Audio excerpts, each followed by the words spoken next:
Mike Storey in the building. Happy, I was gonna say happy. Merry Christmas, dude. I am sick right now, and I am playing injured. I am playing injured right now, so we'll see. We'll see how long I can make. You got one up on Chris Rodriguez, who got the sniffles and didn't play today. I hope people got him out of their lineups today. I had to go against JCM, and like first quarter, I was like, sweet, and then he had the best.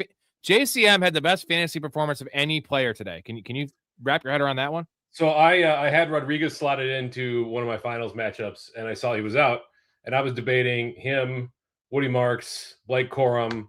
I ended up slotting in Blake Corum. I'm like, I could pick up JCM. He's on the wire. I'm like, but I don't trust that team at all with Josh Johnson. And so I left 22 and a half PPR points on the waiver wire this morning. I'm not too happy about it, especially because I had Amon-Ra St. Brown, who, I mean, you can get 10 points from any waiver wire guy. Come on, Amon-Ra. What are we doing, Lions?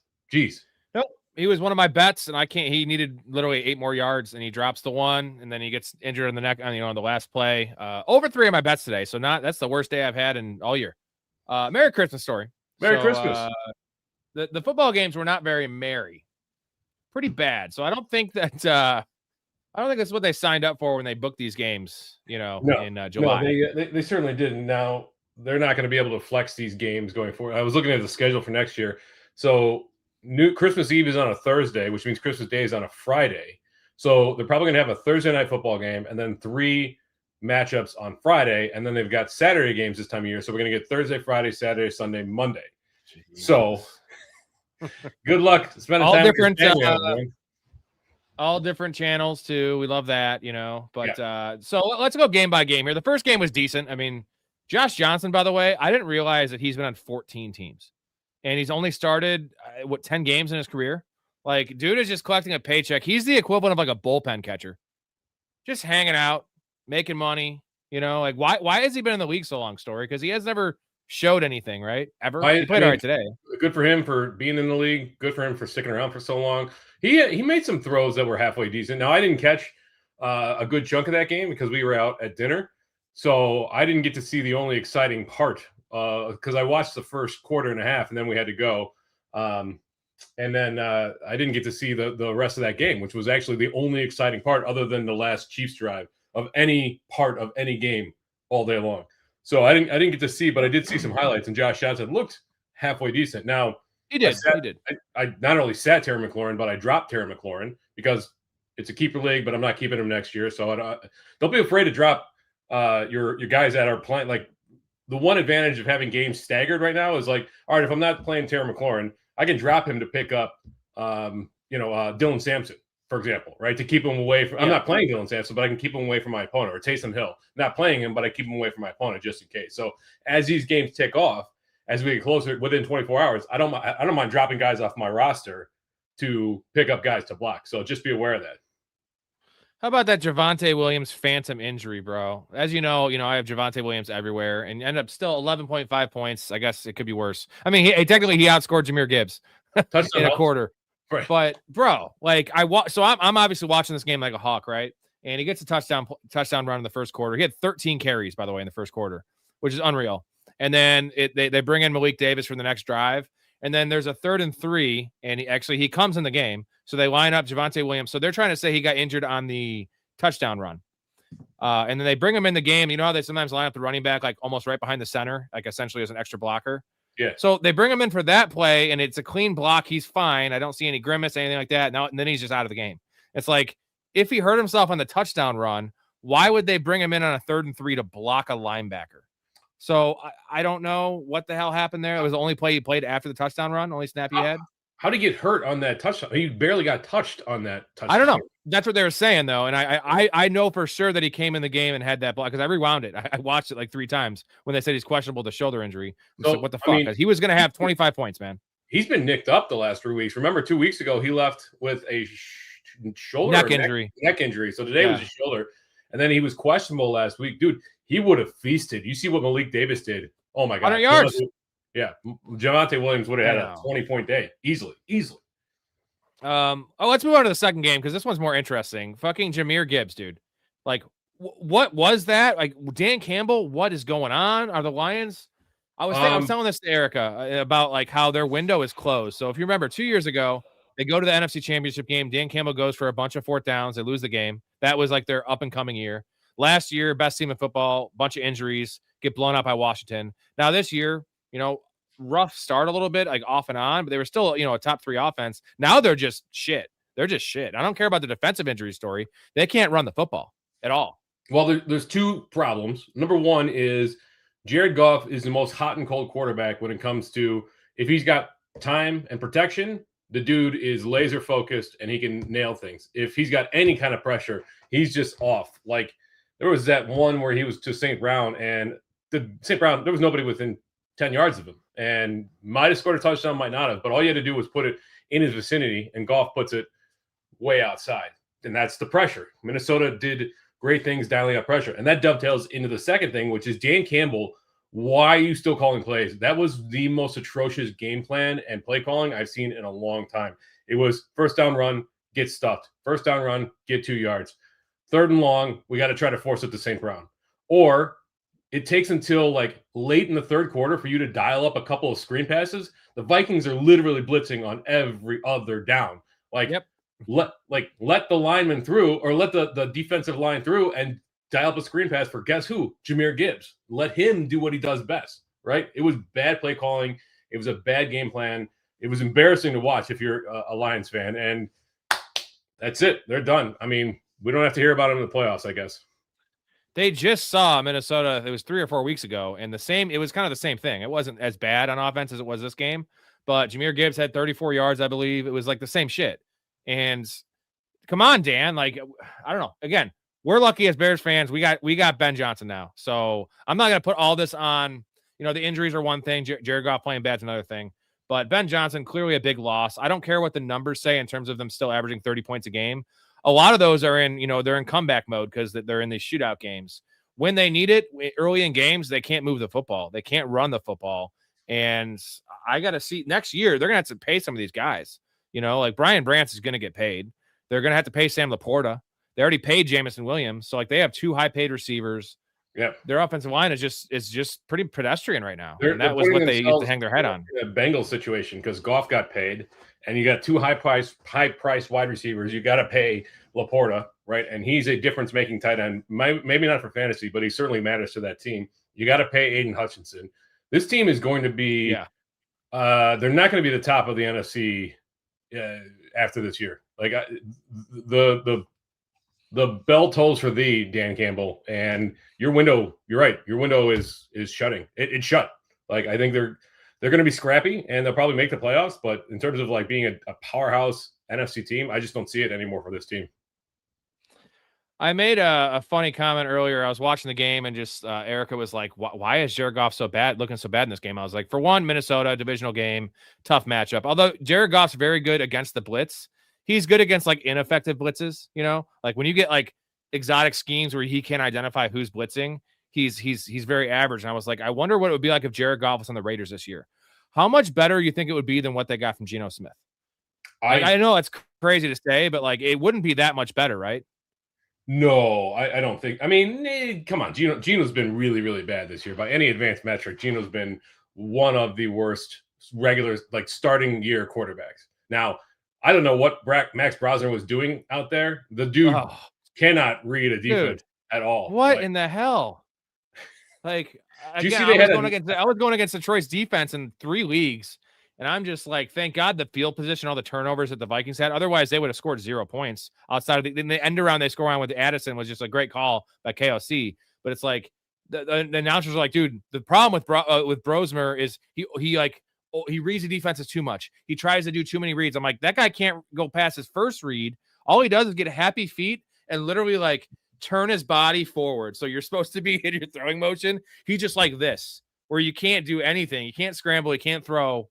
Wacky stuff, dude. This guy needs to be out of the NFL. And I kind of like this college tape. I ain't gonna lie. Watching him go on that play where they had the Lions defense scooped it up and scored, but it wasn't a score. It was a forward pass where he goes from left to right to halfway to right to left again. I'm like, what in the world are you doing, man? I've never seen a quarterback go through 3 full progressions. Like, he obviously doesn't know. He can't read a defense for shit. So imagine if this team had a competent quarterback, how good with this defense and with the skill position players that they have, how good the Vikings would have been this year.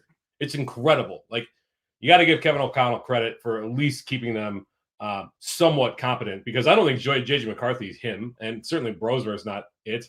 So I wonder if they address this in the draft next year. They're going to give McCarthy another chance because he actually did look okay the last couple of starts. I know it was against some pretty piss poor defenses, but they have to. They paid too much for him in the draft, and they waited on him for a year. They got rid of Sam Darnold and Daniel Jones for him. Like, that, compounding the mistake, I guess, like a great franchise, you know what they do? They do what the Niners did with Trey Lance. They say, see you later, buddy. Thanks for sucking. You know, the Jets kept hung on to Zach Wilson a year longer than what Trey Lance did. Like, the good franchises get rid of him. And I don't think the Vikings, I know Kevin O'Connell will like him as a coach. I think they're going to hold on to JJ McCarthy and bring in some kind of random Jacoby Brissett or something. You know, someone like that. I feel confident that Jacoby Brissett's going to re-sign and be the QB1 with Arizona next year. I wouldn't hate it. I mean, what a weird career for Jacoby Brissett. Like, now he's just a starting quarterback again in the NFL. Wild stuff. All right, third game. This one was terrible. Bo Nix, he's bad. He's bad, dude. I yelled at one point. I yelled at the TV while the dog was sleeping. I'm like, "Go back to Oregon." That's a poor dog got started. Like, he's so hot and cold. It's incredible, because there's games this year where he's looked completely dialed in, and the guy that we saw last year, and then he looks like the guy that you thought he was early in the season. And this was one of those games. Now, the Chiefs defense, don't get me wrong, I don't want to take anything away from them. They're playing for pride, and they played incredibly well. On the flip side of things, I thought Oladokun looked okay, but like, neither team could effectively move the ball. And here's the problem. Like, I hate Sean Payton and his game plan, and the fact that he rolled out like 9 different wide receivers packages, like with different wide receivers. Like, yeah, trust me, I had Trey Franklin's over, and I'm just like, where's Trey Franklin at? Where's he at? Not on the field. Little Jordan Humphrey's out there running fucking 60% of the routes. They're playing not Adam Prentice. There's another little white guy out there running number 83. He's out there running routes. Evan Ingram's actually in the game plan. Just, that's Sean Payton for you. I will say this, man. Sean Payton, they showed us his stats up there. Third best winning percentage of active coaches. That's pretty good. That's pretty good. Pretty good. So Michael Bandy's the guy that you're thinking of. Michael Bandy. It's good when you consider, though, that how many of those years did he have? Come on. Drew Brees. Drew Brees, yeah. I don't care. I'm getting at, like, what? Well, let's just think this real quick. He comes and takes over for the franchise that gave everything in terms of money and draft capital for Russell Wilson. They decimated their roster because of that Russell Wilson thing. They fucked their cap up. And like, this team last year was projected for 4.5 wins, Storey. The roster, that's what the NFL and Vegas thought of this roster. And he has turned it into, what, he won 10 games last year, and now they're going to have the number 1 seed this year. You got to give a little bit of your hats off. You know, you don't wear hats to, come on. No, I refuse. I refuse. I know you won't, but he's probably my second most hated coach right now. I don't think he's good at all. Like, and I'm like 1% sure that he's actually running a bounty program right now. The way that defense is going after players, I don't know. You see what he did? They tried to do to what's his name? Trevor Lawrence last week. Like, they tried to take him out of the game. I saw it. Smart. Yeah. It's smart. By the way, did you see Xavier Worthy step out of bounds again on that catch? Yes, I did. Dude. He knew it too. He knew it. Have you ever seen a receiver that's like so clueless around the boundaries? I've never seen it before. It's like, this is the 7th time I've seen it. Like, regardless of the fact he can't catch a deep ball and he has no tracking ability, like, the sideline, is he colorblind or some shit? Does he not see the fucking line? I've never seen it before. I'm like, but you tend to get better at that shit. You know what I mean? Like, you should like work on it and like pay attention. Maybe it's because his hands are so bad that he's so focused on catching the ball that he blocks everything else out, right? It's like a guy at the free throw line. He doesn't see all the fucking people waving signs behind the basket. Maybe. But you should actually see the line, man. He's terrible. Like, 0 catches, 3 targets, 0 catches tonight. So it doesn't really matter, like, if he's too focused. Like, I don't know, the stat lines for anybody on it, like, you're not happy if you started Travis Kelce. It looked like Kelce was heavily involved early, and then he completely disappeared for an entire middle of the game. And then he was involved in the very last drive where they couldn't get in the end zone, but he ended up with 5 for 36. That's, oh God. I mean, I hope. Yeah, and 3 of those were on the last drive. Yeah, I hope you didn't have to start anybody on the Chiefs today. Broncos, same situation. Sutton, 4 for 40 in a PPR, 8 points. Again, you can get 8 points from a dude on the way. You can get 8 points from Mac Hollins. You know what I mean? Not a good game all around. Was there anybody that was worthwhile playing? Aaron Jones scored the touchdown, I guess, in the Vikings game. Yeah, he did okay. RJ Harvey bailed out with that last touchdown. Yeah, that's really pissed me off. Harvey got a touchdown. No, it was a dud, all around dud fantasy day. I mean, Dak Prescott had a decent day, 25 points, depending on your scoring. Yeah, but all the quarterbacks were bad. Even CeeDee Lamb and George Pickens had a better day than CeeDee Lamb. CeeDee Lamb laid an egg for what you were expecting.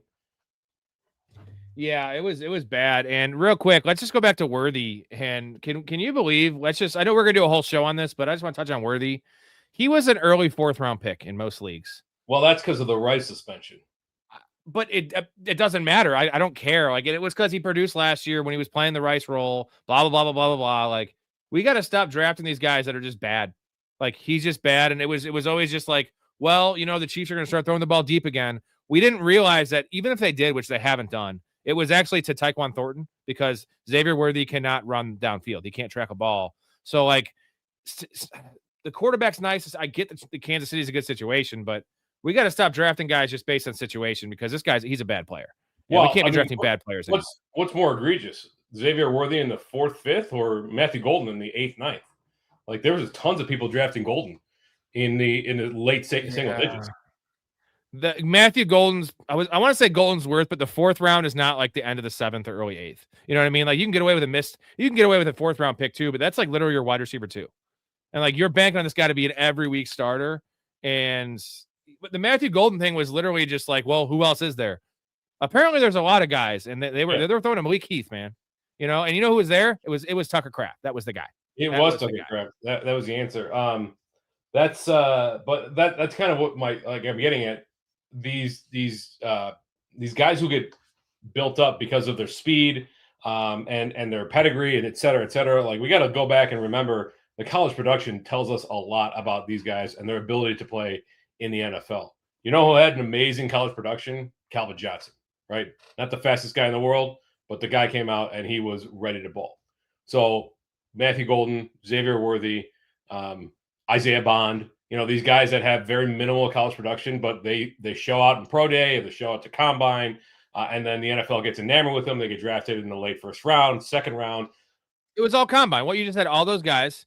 Outside of Isaiah Bond, who went in the 7th, that was just because off the field shit. But Matthew Golden ran that 4.32, which is a bullshit 40, and then Worthy had a 4.29 or whatever.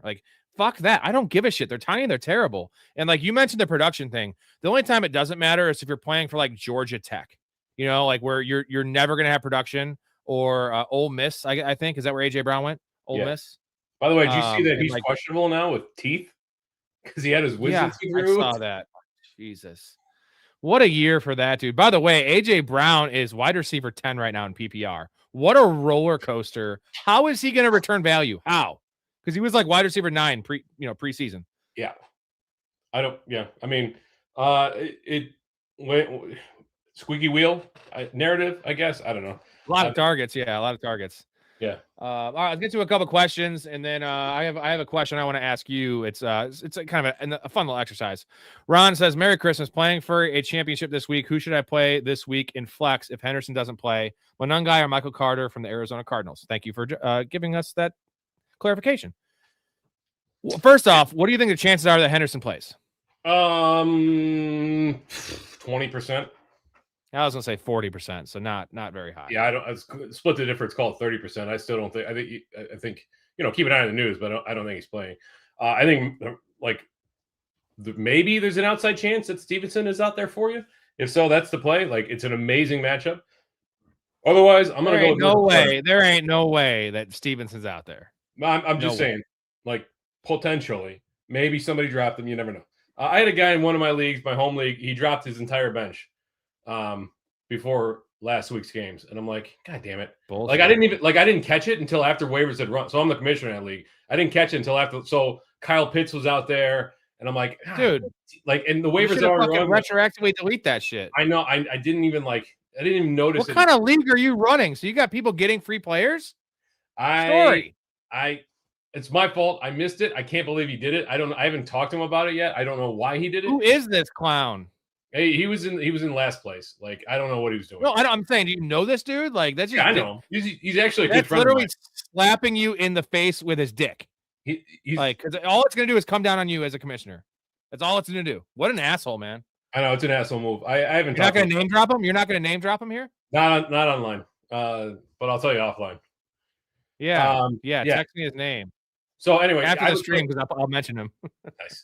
I would play Michael Carter though over Monungai. I know that the 49ers defense is pretty bad, but Carter is the starting running back. I don't like that they kind of mixed in Corey Kiner, but Carter had double the carries of either guy. So I think Carter's their guy. I'm going with Michael Carter. I'm going Monungai. In full PPR, you can make an argument for Carter, but last week 0 catches.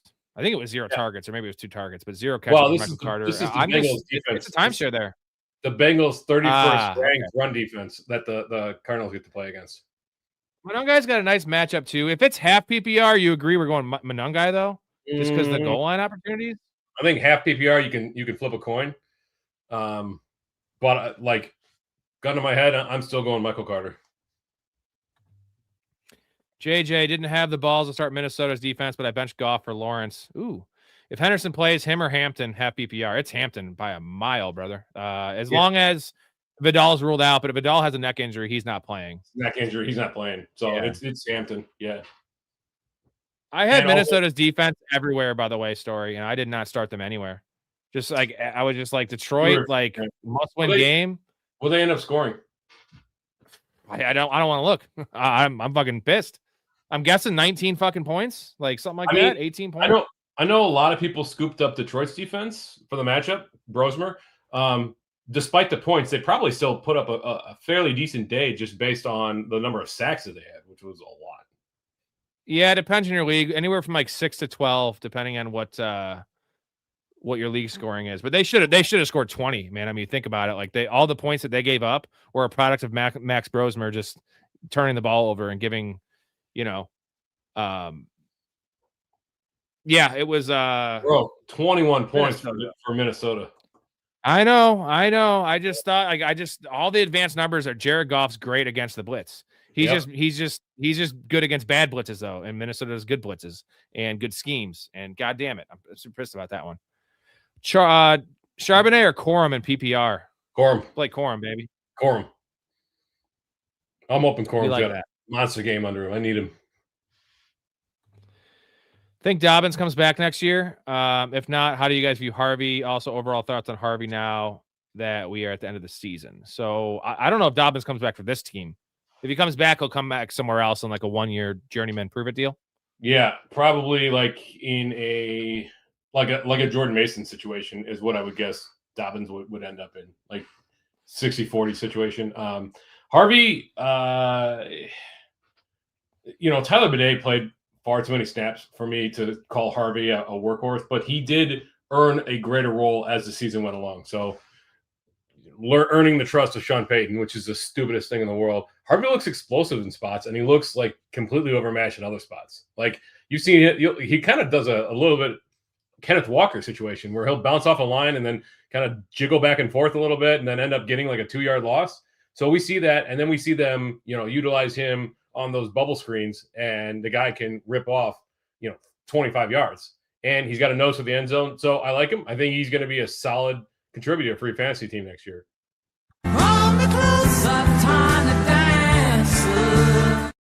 You should do that, but replace it with one of Harvey for the next time Ray comes on, and then hit him with that.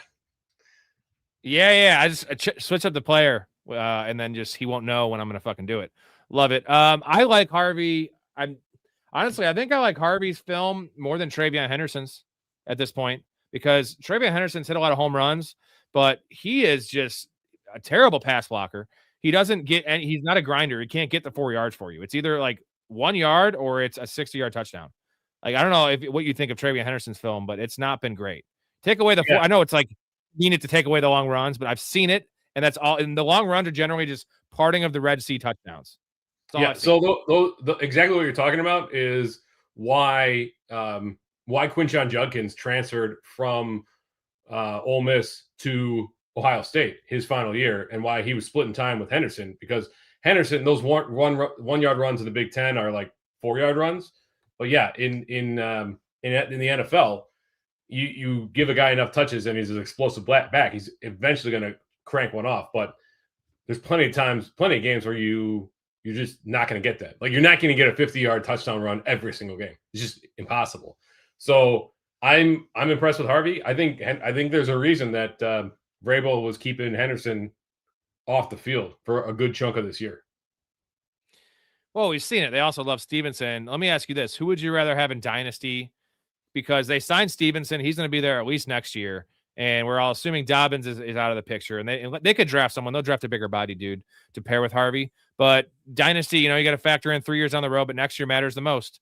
So are you taking Harvey or you're taking Stevenson? Harvey. Sorry, Henderson. Harvey. Yeah? Yeah. Oh, I have a feeling Henderson's going to be like a top 15 pick next year. Really? Yeah. In redraft? People love him, bro. They love him, and they love the long touchdown. Like, it's silly. It's one of those guys. It's exciting. It's memorable, but I don't know. Harvey has been, I think, as good of a producer. Like, he just doesn't get enough work. If they give him more work, if Sean Payton, gets off his soapbox and starts giving him the real work, then you got a real, like, a nice contributor on your team. What's going on, Campbell? It was a very boring day of football. It was. It wasn't supposed to be, though. Think about it. Commanders with Jaden Daniels and the Cowboys supposed to be a good game. Cowboys were this night game was supposed to be great. Vikings Lions supposed to be a great game. Like, on paper, the thing is that the game sucks and there was no implications. No implications at all besides the 1 seed for Denver. That's about it. Yeah, and they look like crap anyway. They've been looking like crap all year, but you know what? They're like the AFC's version of the Bears, even though I think the Bears look better than the Broncos, at least on offense. The defense. I still want the Bears to put together a full 4 quarters. Well, have the Broncos? They had 1 game where they put together a full 4 quarters. They also got smoked last week by the Jaguars at home. They did. They only put up 20 points, but they only put up 20 points today or whatever. 20. Sutton and CD are killing me, boys. Yeah, the fantasy today. Luckily, I went against more people than I had. I had some, obviously Javonte Williams. I am going in 4 leagues. That was a stinger, but actually, it might have been a stinger that cost him the injury too. But I was also against Jamison Williams in 4 leagues, and I only had him in 1. So that was one thing that was that's kind of my saving grace, because if he had a big game, I'd be pretty toast in those leagues. So, you don't want. I mean, even St. Brown. He had 2 for 40. So yeah, 6 he had that PPR one points. long one at the end there. Gross, man. Gross. In a game where you're losing the whole time, just unbelievable. Michael's opponent started Chris Rodriguez. Ooh, nice. Finals, bro. Come on, man. How like, I know it's Christmas, but like, just check your lineup before the first game, like, especially when it came out yesterday, he was sick. I know, like, these players play through illnesses like 90% of the time, but is Chris Rodriguez the first fantasy player that has ever not played due to an illness? Like, yeah, I don't ever see it. You never see it. I guess that, they have nothing to play for. By the way, Dan Quinn's just an awful coach. I know we always say this, but his hat's on backwards still. Just what a clown. He's so bad. He is so bad. No, I give Burrow or May. They were even in that game. I give credit to the players. I don't give credit to Dan Quinn on that. No. So Thomas has Jamar Chase, Burrow or May. Joey B, baby. Yeah, I think so. I guess if it was 4 for a passing touchdown, I may lean May, just because you're more likely for a rushing touchdown. You get a little bit of rushing upside with Drake May. You do get that. But if you're I don't think there's a situation where I'm not starting to stack this week. Like, it's the finals. You got to put your cojones on the line here. Plus, it's not a bad matchup. We got to talk about Josh Jacobs. So, Mark Twain, Jacobs no longer has a questionable tag. Are we in the clear? Dude, Like this Josh Jacobs thing, obviously it cost me 3 leagues last week because I started him in all 3. And actually, I probably wouldn't have won 2 of them. I would have won 1 of them if I had started my bench running back. Now he's fine. Like, dude, literally looked awful last week. Shouldn't have played, and plays, and then essentially gets benched in the 4th quarter because he just can't even move. And now he's going to play. So I'm personally not going to play Jacobs. So I don't have him. I have him in like some 3rd place matchups. But would you play Josh Jacobs' Story? So tough. Fuck the practice reports. Like, I don't even know. I mean, this is such a weird situation because it was he was injured coming in, and then Jacobs is a warrior. He's going to do everything to play. He looked hobbled. Emmanuel Wilson looked okay, and then after the game, it came out that he wasn't injured, or at least according to Matt LaFleur, he wasn't injured. He basically just didn't play because it was a coach's decision, which means read between the lines, he got benched.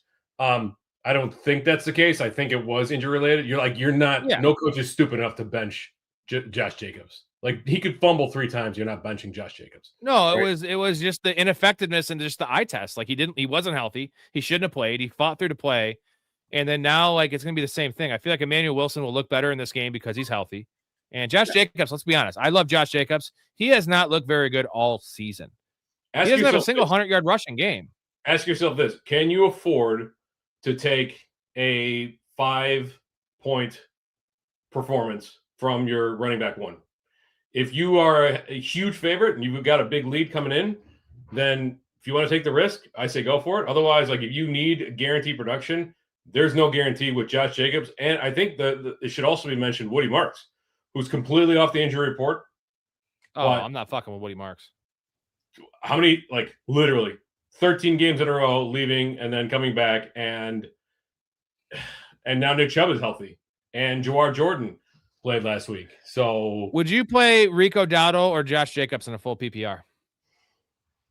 Rico has Seahawks. Oh man. I know. Oh man. At least he's healthy, you know what I mean? That's my thought.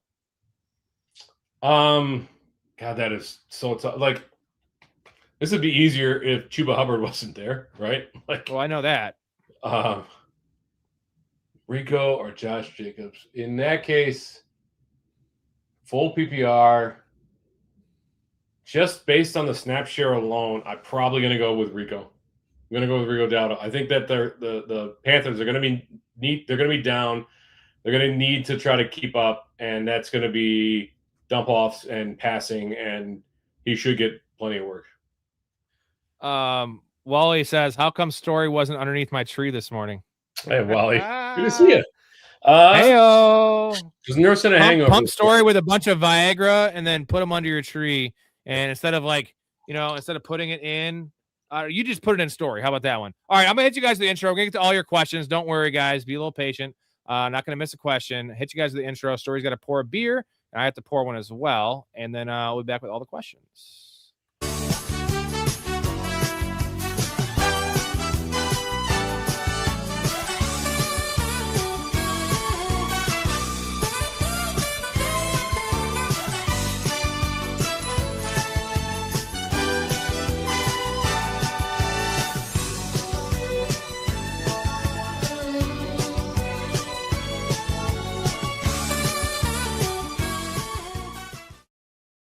I love that you kept the John Harbaugh one in there. Yeah, I just might as well. I had no other ideas. And my brain is just not working. I am under the weather for sure. Question for you. So this one, I'm in a bunch of I made it to, nine championships. My wife's in 6. I'm in 9. Her teams are stacked. Like, she has none of these conundrums, but I have like actual issues because I have like Adonai Mitchell as my flex in 4 leagues.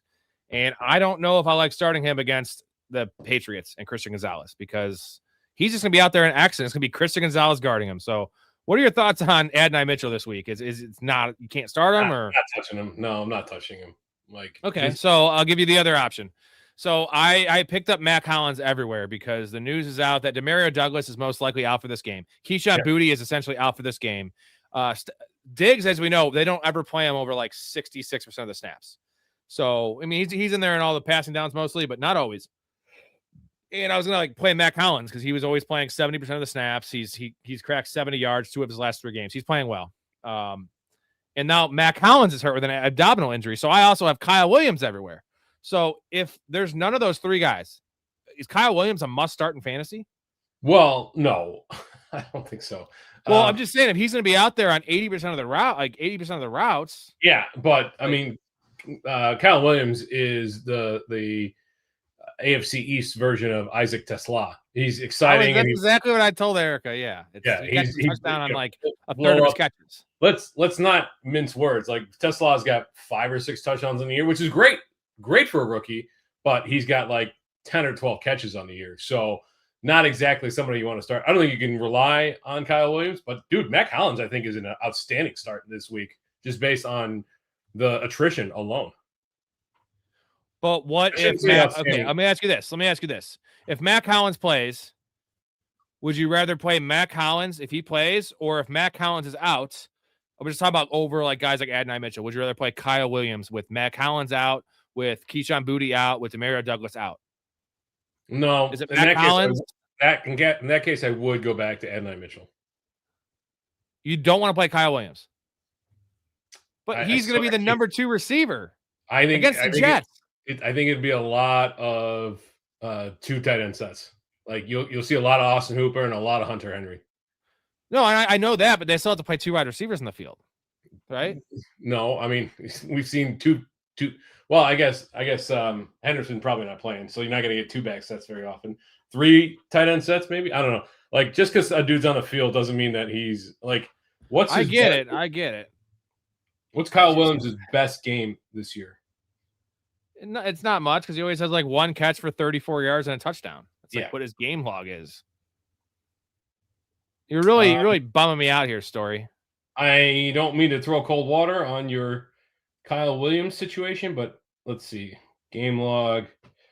All right, so his highest yardage total was, I guess he's coming on because he had 46 yards last week. He had 2 for 72 on November 9th. Excuse me, 1 for 72. It was 2 targets. So 2 receptions last week for 46 and a touchdown.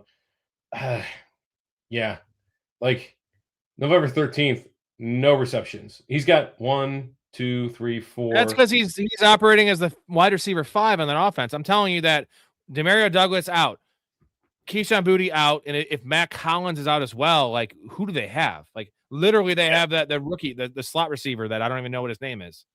But it's like they're not going to need to go downfield very much. I don't think. Like I'd be really trepidatious about starting him this week. So you should say I should be rooting for Mac Hollins to play, and then I can just play Mac Hollins. Yes, that's what I think you should be rooting for. Do you have him? Because I know he's questionable. I have both of them. I think he's going to play. I think he's going to play. Okay. All right. I hope so. Because, I mean, Adonai Mitchell's my other option, and I don't like that one. I don't either, but they're going to have to throw, too. They're playing the Patriots, so. Right. Yeah, Christian Gonzalez. Maybe I'll just roll with Adonai Mitchell because I fucking love it. I think Adonai Mitchell's a good player. So tell me at least you got New England's defense, like, everywhere. No, I have Seattle's defense. You played Seattle's defense over New England's defense? Well, no, I'm just saying like I didn't pick up other defenses because I have Seattle's defense. Well, let me ask you this. Would you rather play New England or Pittsburgh this week? New England. Okay. Yeah. Like I'm playing the Bucks and the Saints defense as well. And believe it or not, I actually like the Bucks defense this week. I know they've been bad, but Quinn Ewers is terrible. So I am expecting a bad Quinn Ewers game. Michael says Lions defense could definitely have been good this week for fantasy. It could have been way better because they should have scored 20. I mean, 7 points is what they ended up with in most of my leagues.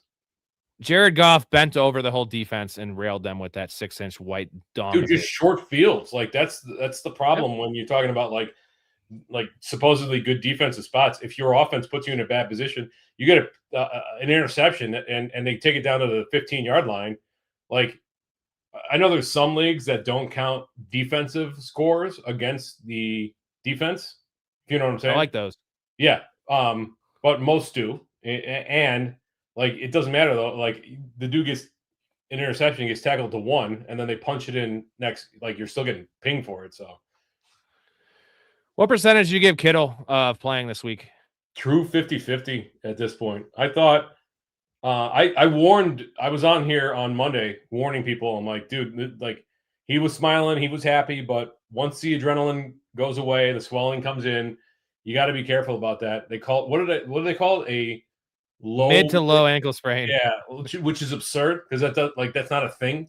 So it's Shanahan playing games again. We're not actually going to know but here's a problem though. They play Sunday night, so you better have a backup option. Like you can't play Colby Parkinson as your backup option if you don't have Kyle Pitts because they play on Monday. So what like in Erica's league? I picked up Michael Mayer just because he plays at 325. Guess you might have a little more information. Yeah. I might actually just play Michael Mayer. What are your thoughts on Michael Mayer this week without Brock Bowers?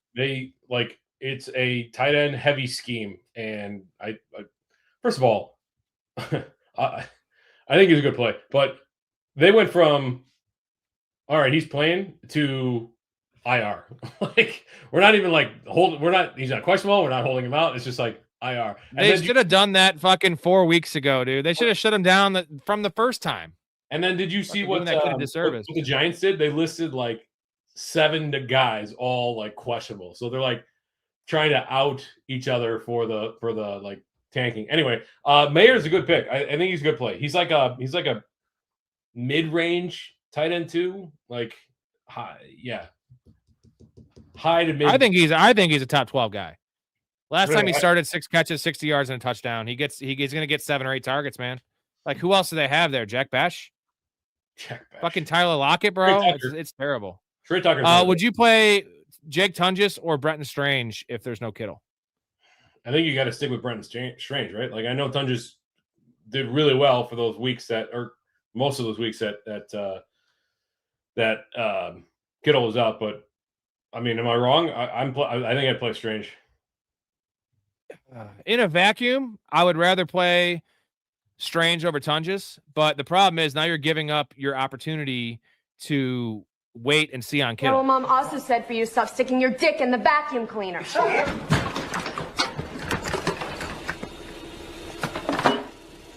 Hello? Hello? I said don't disturb you, I'm cleaning my room! I don't know how that's relevant, but because I said in a vacuum. Oh, in a vacuum. Okay, that makes sense. Never in a vacuum is mentioned. Because if you play Strange, you're not going to have enough information unless you know that there's no Kittle. But let's say there's no reports before the noon games, and then you play Strange, and the report comes out at 3 that fucking Kittle's playing. You know, Tunges gives you the option to roll with Kittle if he plays. You might not. I mean, you might not know about Kittle until 90 minutes before. So you might not know about Kittle until 5:45, right? So that Tunges is fine then. Then you just play Tunges. Okay. I guess the question is like, what if you don't have Kittle and you're just relying on either Strange or Tunges? Well, in that case, you go Strange. That's for sure. I was thinking if he had his Kittle and a Chubby says 2 weeks championship up 30. Kittle, I have no problem waiting. I'm just saying. I thought that's what I'm saying. Yeah, because I've got a league where I've got Strange and Taysom Hill and Tunges is on the wire. He's not getting picked up. I'm like, man, I could wait on Kittle. Like, news doesn't sound good, but I don't know. I can't roll that dice because I'm not playing Colby Parkinson, right? And Colson Loveland is gone. So, 2-week championship up 30. Caleb at quarterback, half PPR. Juwan, Schultz, or Loveland.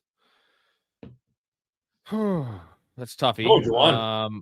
Up 30. Juwan's the safest for like 9 points. It's all you need. And then defense, Pittsburgh, Giants, Rams, playing London in this game. Pitt. I think it's just Pittsburgh. Yeah, I would probably rank it in order. Or do you like Rams over Giants? No, I like Pittsburgh, Rams, Giants. I don't trust. I know that the Giants are a streaming option on a lot of sites. I don't trust anything about that game. Like, I really don't trust anything. It's two teams that have no interest in being like playing in the NFL the rest of this year. So sure. I don't really want to start anybody. I don't want to start Tracy, Singletary, Wan'Dale Robinson. Frankly, I don't want to start Michael Mayer. Like, I don't want to start Ashton Genty. I don't want to start either of the defenses. I know both these defenses are good, but I just wanted nothing to do with that game. Zay Flowers a must start this week? I mean, Not even Tyler Huntley. It's a Packers defense. It's looking He's startable. like he is startable. He's not a must start. Like almost certainly, like 90% that Lamar's not playing, right? It appears he's not playing. I wouldn't bank on him playing. Yeah, even though there's no doubtful tag, I think that Harbaugh called him doubtful. Now Harbaugh is a freaking liar and an idiot, but fucking goddamn it. yeah. Top 15 overall for Hendo or top 15 running back? I would say in top 15 overall. That might have been a little aggressive, but I would say that I think Henderson's a second round pick next year, just based on all the hype and just. Dude, Marion Hampton was a second round pick this year in a lot of leagues. Top 26 guy. Second round pick? I mean, yeah, I saw him going the second a decent amount, man. Wow. I would say he was top 30 in every league, so like middle third at the latest. So Genty was a first round pick in 99% of leagues, right? Dude, I'll put it this way. Travion Henderson was a third round pick this year. Okay. And we knew about Ramondre Stevenson, and he was a rookie. Now we've seen him play, and we saw Stevenson fumble, and like people just see big plays. They see like, oh my God, this dude had 4 weeks of 20 plus points, 3 weeks of 30 plus points. He breaks long touchdowns. He's young. Come on, the counselor is a dude on YouTube. Sorry. So like, you know, he's gonna tout these guys up. People are gonna be drafting him because he's young and he's a shiny new toy. Where like he'll probably go ahead of Josh Jacobs next year if Josh Jacobs stays in Green Bay. That's crazy. People like that's that shit. Absolutely crazy to me. Yeah, it's weird. Travion is the future, but Mike Vrabel doesn't seem to care about that. He doesn't give a shit. He doesn't. If Hendo is healthy this week, would you rather start him, Swift, or Tyron Tracy full PPR? So I would stay away from Henderson this week if you play. I know the matchup's awesome, but like now these options aren't exactly fucking world beaters. But what do you think, man? Would you just play him because it's the Jets? No, I would go Swift. Again, that's a really good matchup. The 49ers defense is bad to really bad. You've seen Meet the Parents, right? Yeah. Where Owen Wilson asks him how his portfolio is, and he's like, "I'd say strong to quite strong." You don't see what I'm talking about? Fucking Owen Wilson, yeah, Owen Wilson in that movie, such a fucking pretentious prick. Say strong. Wally, congratulations on your Vikings. You won a game with Max Brosner throwing, what did he throw, 45 yards? It was a net of 3 yards passing. So he threw for 60-something, and he had like negative because sack yards count against team passing yards. Yeah. In the NFL. So it was a net of 3 yards passing. We need to get Justin Jefferson a little vacation package. He needs a break, man. This is it's not good. No, I almost wish I don't wish harm on anybody. I almost wish that Joe Burrow kept getting beat up in Cincinnati, and like that would make him want to leave and go to. Can you imagine Justin Jefferson with Joe Burrow again? That'd be outstanding. I would love that. Do a T. Higgins trade or something. Michael Campbell's asking, how do we sit Jacobs ever if he's playing? I mean, last week is why, because we don't know, and like. I guess the practice reports are more positive this week, but how is he magically healthy this week when he played last week and he looked terrible? Like, how did he magically get healthier? That's not how injuries work, right? You need to rest. Toradol is a hell of a drug. Yeah, silly. I mean, Campbell brings up a legitimate point. Like, the dude has been outstanding this year, but the counter argument is like, is he actually healthy, or is he just trying to get like? Are they just labeling him healthy to get away from the controversy? Because the fact that LaFleur looked uncomfortable standing up there having to answer questions about why Jacobs wasn't in the second half, like I don't know. The conspiracy theory, like in my brain, is like they just don't want to talk about this anymore. It's a distraction for the team. I know that's probably not the case, but I like. Just you got to think about median outcomes for these guys, and based on that alone, like he's an RB2 as much as he's an RB1. Like Emmanuel Wilson has been playing very well late in the year. Yeah, looks better than him. I mean, when injured Jacobs compared to healthy Wilson, I'll take healthy Wilson. And Chris Brooks isn't bad either. So it's like I know they're in a must-win situation, but actually they're not. Now they're not in a must-win situation at all. They clinched the fucking playoffs. That's so also why would you play? Why would you play Josh Jacobs? So they're still positioning, right? But you also have to consider like, all right, what's better for them to try to get another, like to go from 5 to 4 and try to get a home There's game. no positioning. And There's no positioning. there is some positioning for them. But you also they're 9-5-1. They're 9-5-1. Rams are 11-4. San Francisco's 11-4. Bears are 11-4. So I guess if they went out and the Bears lose out, right? Like I guess. But you have to weigh the possibility of like, all right, we're going to try to push for the division, even though it's on like it's a 10% chance, and we're going to injure Josh Jacobs further, and then we're not going to have him for the playoffs, or like let's just realize that let's go ahead and take it a little easy the next 2 games, and then our playoffs start in the wild card, as opposed to like some teams' mentality is like our playoffs start right now, right? Like the Lions, should have had the mentality of like our playoffs start right now. I think the Packers would be better served to say, all right, we're not going to get that kind of breather being at home. Like we're not getting a bye. So we're not getting a rest anyway. So we might as well kind of take it easy and then pour it on in the wild card round, as opposed to further injuring Jacobs. That's kind of the way I see it. Now, whether or not they do that remains to be seen, but I think it'd be stupid to try to push Jacobs into a full workload and then lose him for the entire playoffs. You mix that with all the other injuries they've had, it's like, dude, that they can't afford any more. They can't go into the playoffs without Jacobs. They can't go into the playoffs with a hurt Jacobs, because we've seen that story. It's not good. Right. They need a full complement of whatever they have left needs to be there and be healthy. And playing Josh Jacobs in this game, like if you can't beat Baltimore without Lamar without Josh Jacobs, then like what does it matter anyway? Not to mention next week against Minnesota, at Minnesota, not really an easy game. So assuming you're going to win both these games anyway, just take the L, man. And like you're in the playoffs, get the rest of your guys healthy. Although, coaches do some dumb things. So I don't know if you knew this. Did you know this? Really? I don't think I've ever seen a coach do anything stupid in the entire history that I've been watching football in the last 30 years. Shakir, Parker, Trey Tucker, Taysom Hill if Henderson is out. I was between that and Muhammad. Why the fuck would it be between that and Muhammad? Why don't you just pick a common name like a normal person? Muhammad is the most commonly used name on earth. Read a fucking book for one. Get over that movie. What's funny is I'm the one talking about Mac Hollins and fucking Kyle Williams, and so like I guess when I say Mac Hollins and Kyle Williams story. I was between that and Muhammad. Why the fuck would it be between that and Muhammad? Why don't you just pick a common name like a normal person? Muhammad is the most commonly used name on earth. Read a fucking book for one. Oh, and Michael Mayer at my tight end spot. I was between that and Muhammad. Why the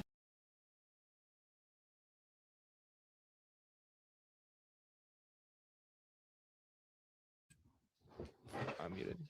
Muted. I don't like Shakir this week. No, neither do I. I don't like anybody on that team. I do like Trey Tucker. I do Parker like Washington. I'm not going to get on that 1 week. I love Parker Washington, but not doing that. Taysom Hill, we're not messing with that. So I think is the answer just Trey Tucker? It's Trey Tucker or Shakir? I think it's Trey Tucker. I know I said so that. His receiving line is at 48.5. I know I said it wanted anything to do with that game, but like at some point, somebody's going to have to catch the ball somewhere on the field. Watch it be Jack Besh. I swear to God. I think it's Tucker. Donta Thornton.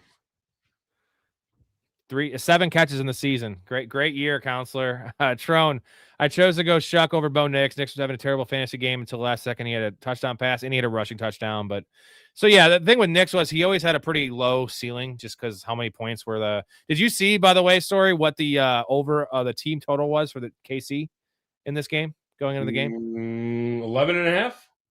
10.5, bro. I've never seen a total that low in my life. Did it close? They hit it. Low? Well, that's what it opened. That's what I saw. It was at 2 nights ago. So holy hell, it's wild. That's crazy. Yeah, I mean, Nick's ended up with a fairly decent game. He'll probably be a QB1, 20 points, 21 points, somewhere in that range. I think Shuck can do as well as that.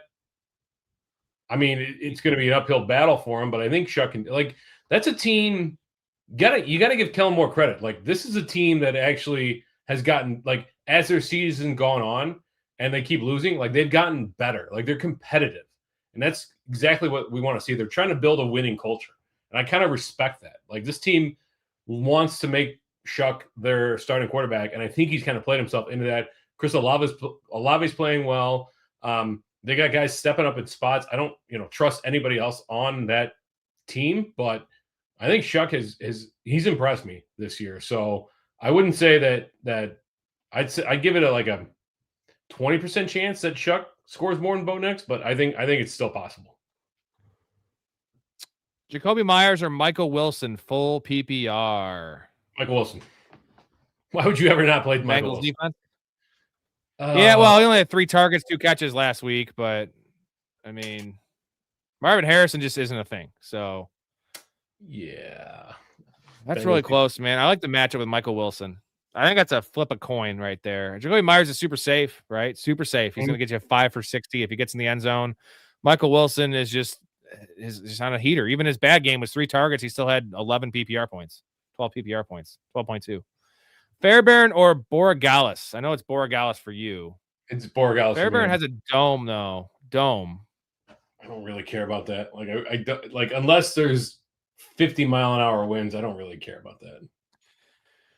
Oh, I played the Broncos kicker's name, Will Lutz over Borregales. I could have picked up Borregales, but Will Lutz got 8. He should have had more. I mean, the process was right, and they should have kicked they were going to kick the field goal at the end, and Chris fucking Jones jumps off sides like he always does, dude. That dude is an idiot. Like, he is bad. Why does he get all this love? It cost them a trip to the Super Bowl against the Patriots. Remember that? Dude, he's always doing dumb literally things. Lined up in the backfield. He's not even has he ever been that good? I feel like he's one of the most overrated players in the league. Just based on the fact he's the best defensive player on the Chiefs. So you got 2 field goals and 2 extra points from Will Lutz. So you got 8 points. It's not terrible. No, right? And it should have been 10. It should have been fucking 10. Let me ask you this question, because some people might run into this. I know I had one guy text me in a different league. He's not, so he's kind of like taking my advice on a lot of stuff fantasy wise. He's not rostering a kicker right now because he's trying to prevent his opponent from picking up guys like Dylan Sampson or whomever. Yeah. Right. He's like, what happens if my opponent on Saturday just picks up and drops every kicker that's available? What do I do in that situation? In most leagues, you have to have them on your team for 2 days, 48 hours to have them go hit waivers. You can't just pick up and drop guys. They don't go to waivers. You know what I mean? Is that standard now? I know that's how it is in franchise. Yeah. That's pretty standard. It's at least 24 hours. I think it's 48 hours. Yeah. Because that way you could just totally fuck somebody like quarterbacks or whatever. So, that's like waiver wire churning, right? Where you just if somebody pick up a defense, you pick up and drop literally every single defense. So you're going Borregales. I'm going Fairbairn just because he's got more range. He's kicking in a dome. I think that's a defensive struggle kind of game where I don't see the Texans, punching the ball in. Borregales, I think has a higher upside. I like that matchup a lot better. Yeah, he could have 5 extra points in this game. You know what I mean? True. But like I've said, Vrabel loves kicking field goals on 4th and 2. He loves it. He does. What drives him? They have Kyle Williams, though. Mark Twain, down bad at running back depth. Would you start Jacobs or Quorum in full PPR? Fucking tricky, dude. We just talked this out, and it made a lot of sense. Like the fact that they are essentially, if the Lions had won this game, I might feel a little better about Jacobs. I know you would have to. Maybe that's just stupid to say, but I think it should factor in. Why the fuck are they going to give Josh Jacobs 17 touches in this game? Dude, we have to consider this stuff this time of year. We have to. Coaches aren't stupid. Well, no, coaches are stupid. But they know this. They know what's going on. We'd like to think that everything is being taken in a vacuum, but McFlurry. What's his name? Hold on. I have a quick question for you. Are the Rams, do they have to win? So I know if the Niners win out, they get the 1 seed. Right. And if the Seahawks win out, they get the 1 seed. So I'm trying to think of what's the scenario when the Rams get the 1 seed? Is it the Niners and Seahawks both lose? Because the Rams play Monday night, right? So they're going to have all the information. So let's take a little look. So the Rams play Monday night. They're going to have all the information. So So they've Bears got and a 49ers. 12% chance to get the 1 seed. Right. So So here's both how. teams win. So the Rams have to win out. The 49ers have to lose one of their last 2 games, and the Seahawks have to lose one of their last 2 games. That's not that terrible. No, so essentially, though, if both Seahawks and 49ers win, they cannot get the 1 seed because they play each other week 18. Seahawks play the 49ers. So, like, if they both win, then therefore there's no chance at the 1 seed for the Rams. So, you know what that leads me to? Blake Corum, baby. You know what I mean? Blake Corum, more of a 50. It's already a 50-50, but give me Blake Corum. I like that. What do you think? I think if you need extreme upside, Mark, we're probably going Josh Jacobs. Yes, because if you need upside, Blake Corum is not going to have 3 touchdowns. Would it surprise you to see Blake Corum get 15 carries on Monday night? No. I'm starting him. There's a league I'm actually starting Kyron Williams and Blake Corum. There's a league that I'm starting. Favored to win by 12. There's a league I'm starting. I passed up on JCM today to start Blake Corum. I could start Woody Marks, but I'm starting Blake Corum, and I've got Puka and Matthew Stafford in that league. Like, I think that, dude, I really think that they're taking this saving Kyron Williams for the playoffs thing very seriously. Yeah, artwork. What's going on, man? Jahmyr Gibbs and the Lions shit the bed again. Yeah, he must have had Gibbs. Dude, I had Gibbs in I advanced 1 team out of all my best balls into the fucking championship. At the DraftKings one, dude. And I have a fucking stacked team. I have like Gibbs, James Cook. I have fucking Joe Burrow. It's a super stacked team. Michael Wilson's like my 5th receiver, bro. And Gibbs essentially just cost me like there's 688 people in the final fucking room. There ain't no way with Gibbs' performance. That was my RB1. Like I can't. I can maybe get like top 100 now, but like you can't have your first round pick get you 6 PPR points. No, you got to have like Bullshit. you got to have like RB2 numbers from everybody in your roster minimum in order to cash.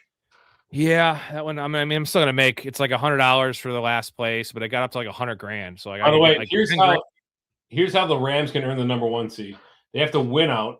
The 49ers have to lose 1 or 2 games. The Seahawks have to lose 1 or 2 games, and the Bears have to lose 1 or 2 games.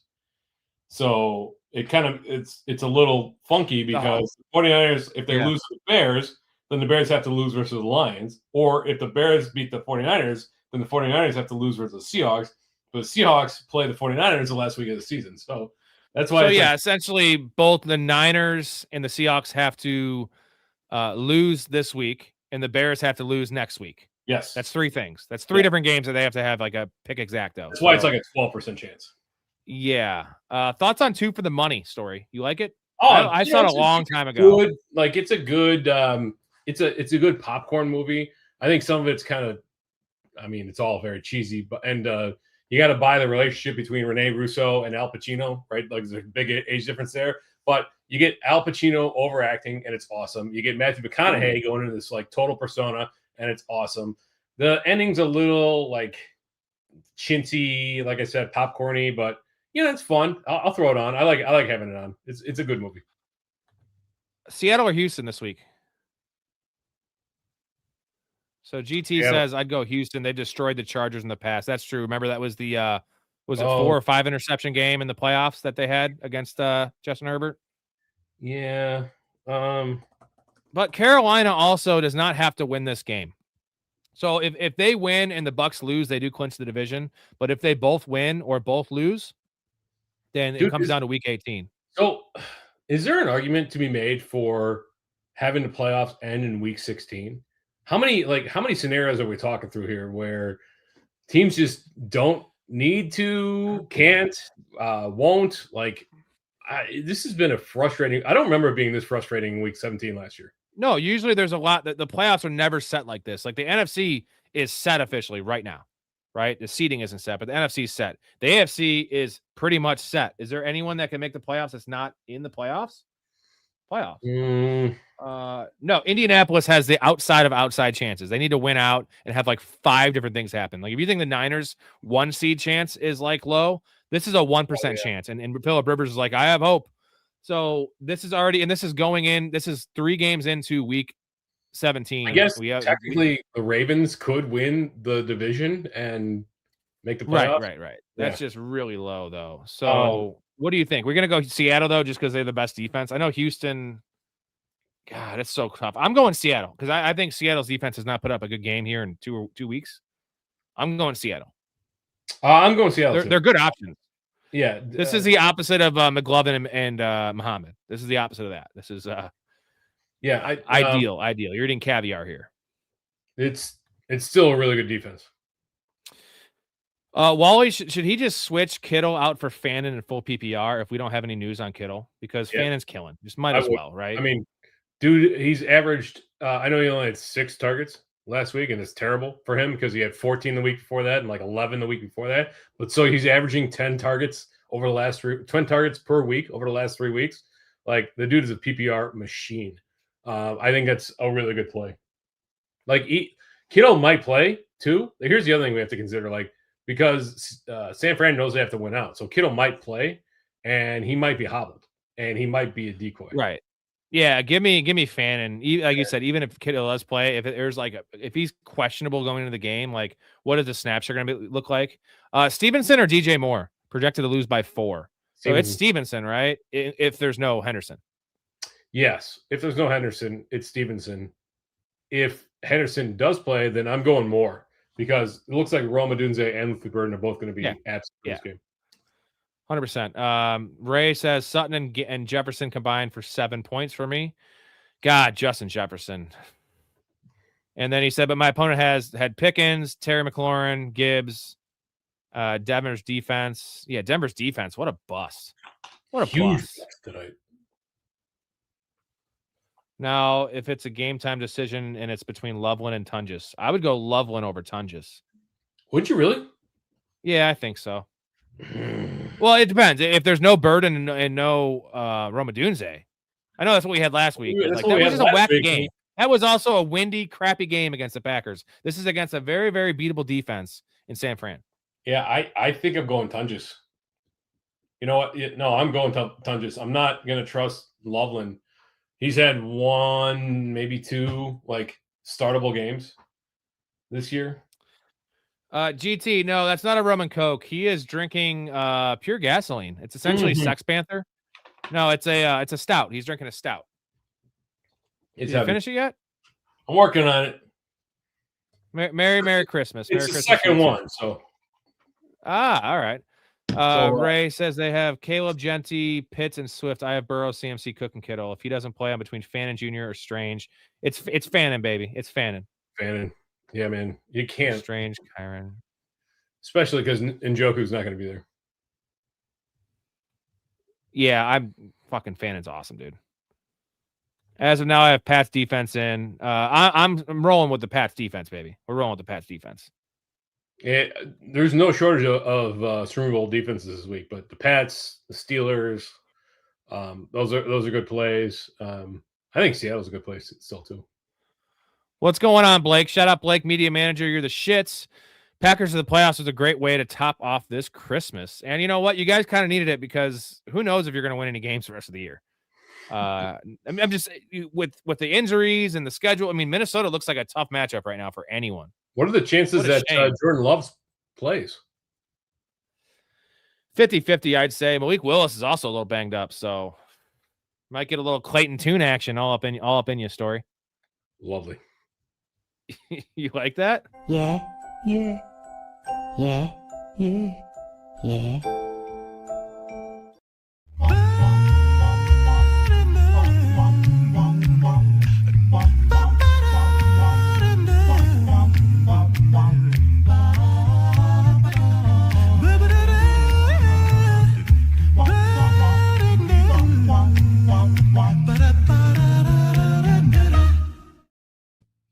Nice. Gotta play it. Let's see. How do we feel about Josh Allen? I mean, you got to start him, but I don't feel great about it. It's crazy to say, isn't it? Crazy. I mean, he has lowest fantasy output of the year this past week, but so you would expect to bounce back, but they're playing the Eagles defense. The Eagles are a really good defense. Possible weather there. It doesn't really affect Josh Allen, but doesn't affect him at all. Storey hates coaches and doesn't give a fuck about weather. I don't care about weather. Like, well, I'm supposed to be caring about weather when, like, the snow game, there was like 80 points in one game. I'm supposed to care about that.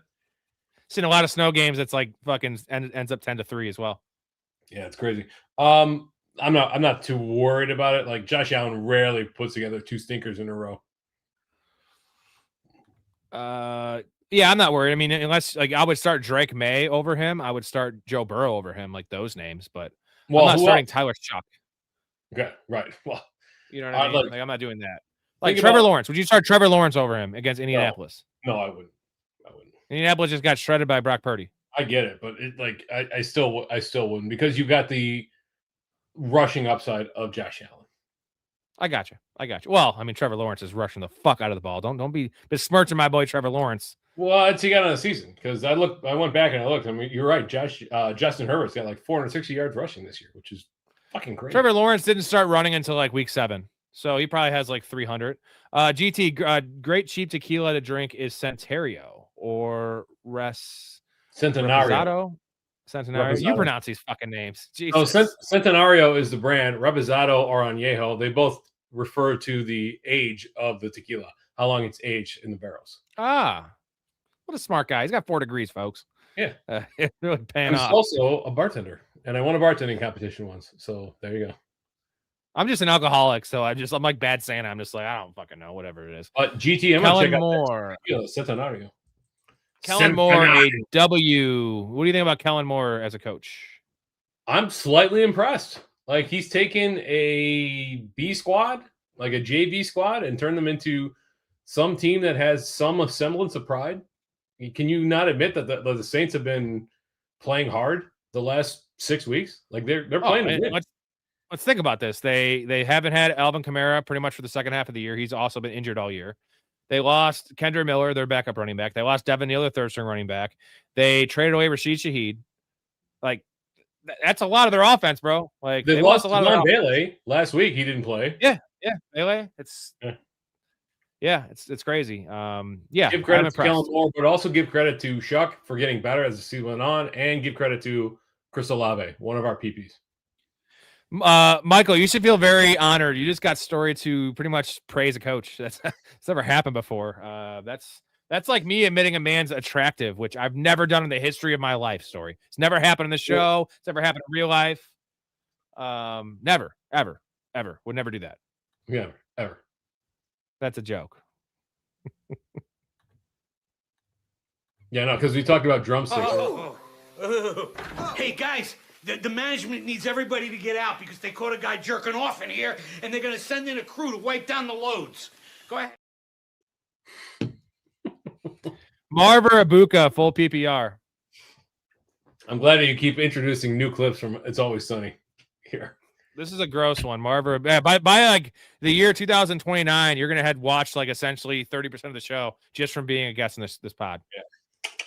One of these days, you got to watch these goddamn shows. I'm gonna have a little more time. I gotta catch up on some movies, like the new Knives Out. I gotta watch that. The new Avatar. We're doing research for the pod because we're doing a movie a week, motherfucker. So jackpot. Let's research though on those. I think we can go more free flow. Anyways, Marv or Abuka?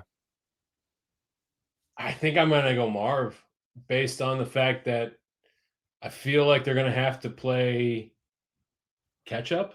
Don't you? Like, I thought they were gonna play Mustard. Woo! Be here all week, baby. I don't know, man. I want to. That's just so tough. I would go fucking Kyle Williams. No, you wouldn't. I would if everyone's out, I'd go Kyle Williams. If everyone was out, yeah. No, give me the matchup, man. Give me Marv in the matchup. Okay, Marv in the matchup. I guess I'll agree with you because the offensive coordinator did come out and say they're going to get him more involved early. We've heard that a million times, though. I don't so we got J-Bob and Izzy. J-Bob. What's going on? He says, Merry Christmas and go Birds. Go Birds, though. Oh, go Birds. All right, fine. Go Birds. Right? Go Birds. Get your hand off my knee. Go Birds. Go Birds. Maybe are they going to win? Hey, J-Bob, what's the score? Give us your score prediction. I wonder if he will ever, if he's a guy, you know how like we're Bears fans, but we're not Bears fans like these Eagles fans are and some of these other fans. Like I will predict a score and I will say the Bears will lose games. You know, like is there a world where an Eagles fan will ever admit like not admit, but will they ever predict it like they would lose the game? You know what I mean? You know what the spread is on that game? I can look it up. Do you know? Well, I know what it is. It's -1.5. It's Bills -1.5 at home. So that means on a neutral field, the Eagles are 1.5 point favorites. So Vegas thinks that the Eagles are better than the Bills. Yeah, Bills have looked pretty beatable. Start 1 PPR: Buka, Michael Carter, Dylan Sampson. Ooh, I'm not trusting Dylan Sampson. I think I'm going to go with Michael. I want to talk to Sampson. Climb her to the moon like that bitch Alice Cram. Can you imagine the opportunity that guy would have had if he hadn't gotten his hand hurt? God, I know. You're going Michael Carter? Is that what I heard you say before I interrupt you? You love Michael Carter, bro. I don't love Michael Carter. I'm kind of yeah, you do. I'm kind of indifferent to Michael Carter, but like you want to trust Sampson like with a team that has nothing to play for, and they've shown that they're willing to give the ball to Raheem Sanders, and like I don't know. What are you doing there? I don't know. I'm starting Kyle Williams. That's my fucking answer, Not dude. starting Kyle Williams over. Dude, Michael I would Carter. start Matt Collins. I would start Matt Collins if he plays, or I'll start Kyle Williams if Matt Collins misses. I would. In the PPR, I would start Matt Collins over Michael Carter or Dylan Sampson. Well, dude, in the PPR, Dylan Sampson is not terribly unappealing because we've seen him produce in the passing game in instances where Judkins hasn't played. Yeah. BG says all Chiefs fans be grateful. Coming from a Bears fan, we would have gave everything to have the run you had. If you expect rings every year, you miss the points. I thought they were actually enjoying themselves in that stadium, and we're also Bears fans. I think you could say that essentially to every fan group besides the Patriots and like Niners fans from like the 80s and 90s. Like no one's had the run the Chiefs had besides the Patriots and the 90s fucking Cowboys, right? We're gonna say don't forget about the Cowboys. Saying there's like only a couple teams that have won 3 in a decade kind of thing. So it's the Patriots, it's the Chiefs. I mean, the 49ers, they're not a dynasty, but they've been perennially in the playoffs. So they're moving to fucking Kansas. Who? You hear this? Kansas City. Who? Kansas City is moving to Kansas. Oh, yes. They're building a new stadium. I did hear that. Yes. And I know. Is that a really short move, though? Is it only like 20 miles or something? It's right across. It's right across the river. There's a number of problems as it pertains to like the stadium situation, like the tax situation. Like basically the city made a terrible deal. Like they get none of the revenue, none of the ancillary revenue, anything that they sell, like any concerts, all that kind of stuff. The Chiefs keep all of that. Like this is not going to be. It's not a good deal for like this is the poster child for corporate like for sports teams like fleecing cities. Yeah, but the Bears are threatening it right now, which I think is just a total threat. They're threatening to move everywhere. Like the Bears are going to play on Mars next year. They're going to bring that one up. Myles Garrett or Brian Burns versus Geno and IDP flex. So did you see the super chat from Landon Murphy? Yeah, shit. I forgot to read it. Sorry. Thank you, bro. Merry Christmas. Thanks for the great commentary all season and helpful advice. Have a drink. Stories having hey. Right appreciate you, bro. Thank you. And awesome. I'll buy a drink. I'll buy Story a drink with that. You're getting a PBR. PBR is great. Just kidding. It is pretty good. Thank you, Landon. Appreciate you, man. 10. We're still, I know the football season's winding down, gentlemen, but we still do 3 or 4 shows a week once football's over with a lot of other stuff. Let's do one football show a week, me and Story.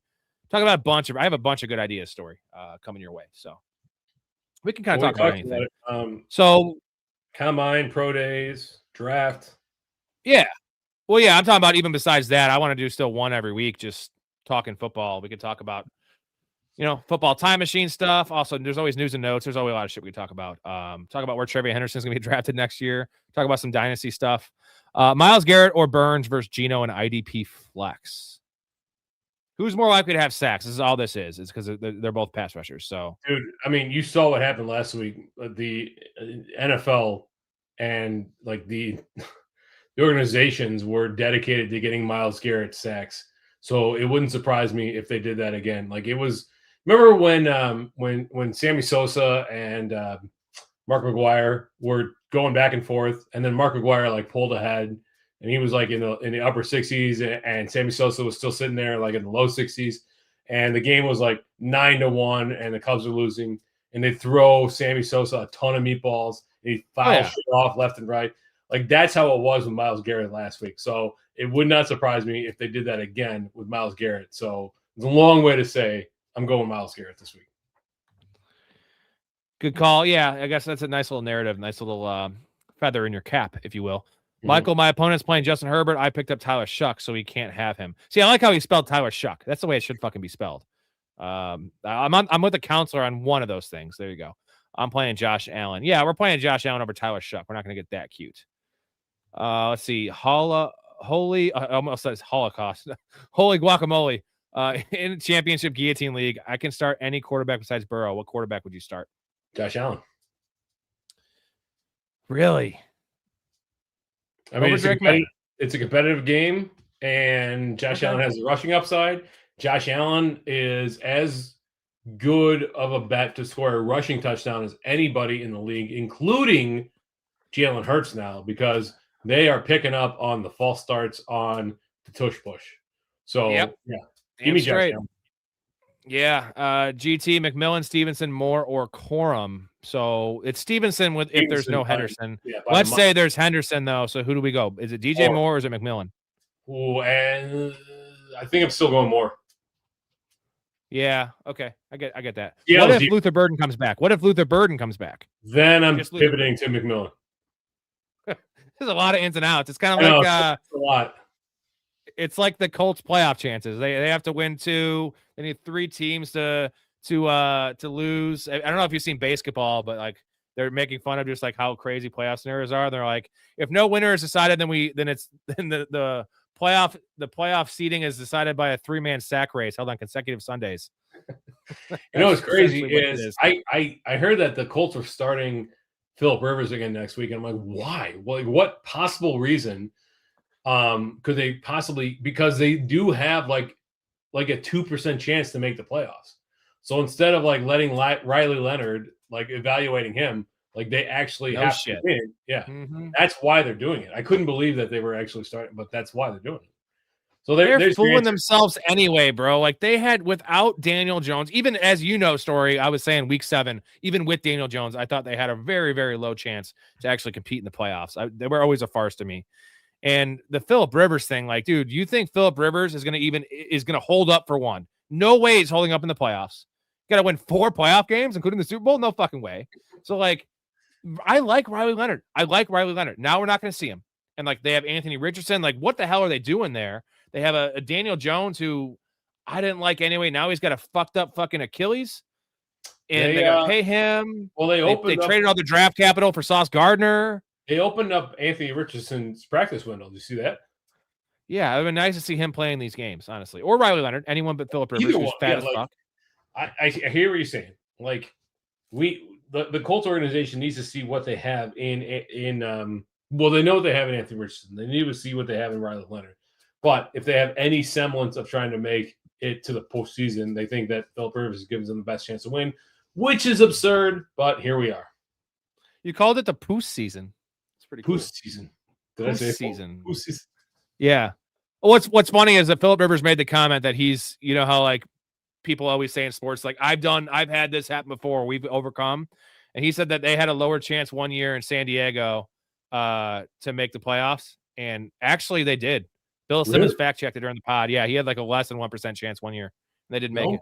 He hit it, and then went on to lose in the first round. No, I mean, come on. Sorry. Strange, Loveland, or Mayer in PPR?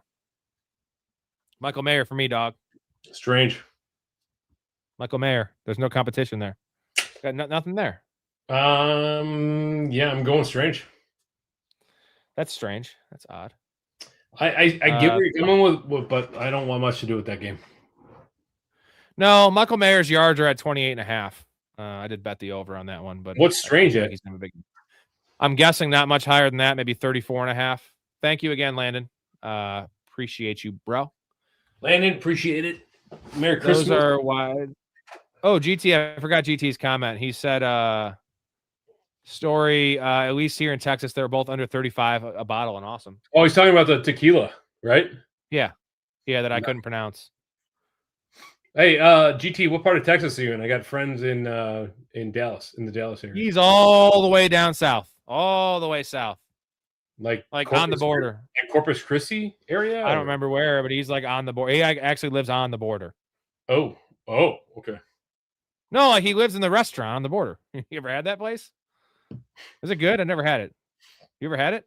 Yeah. They used to have one in Algonquin, and I used to go there with, remember Coffee? Yeah. Yeah, you used to go there with him because he lived in that area. So we would get, is it like is it equivalent of like a Rainforest Cafe, like one of those? Not like no, it's not. It's not that themed. Like it's like a it's like Chili's, but it's more like Mexican themed. What would the Rainforest Cafe version of a Mexican restaurant be? Do you have cartel members everywhere eating and like like people doing blow? Do you know they have a Rainforest Cafe in one of the parks in Disney World? I could see that. Yeah, in Animal Kingdom, overpriced. Where I bought this shirt. They love that place.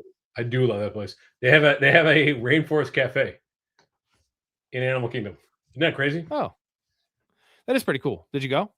No, because I don't really care about Rainforest Cafe.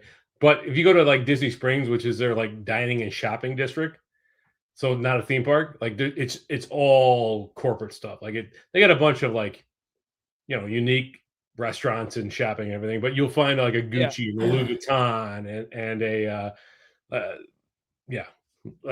there's another Rainforest Cafe there, and there's a Lego store, and there's a Ghirardelli's and all that kind of stuff. Like it's super like chain.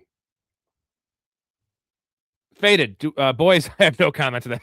Boys, do I start Pitts or Warren this week? I'm in the championship game.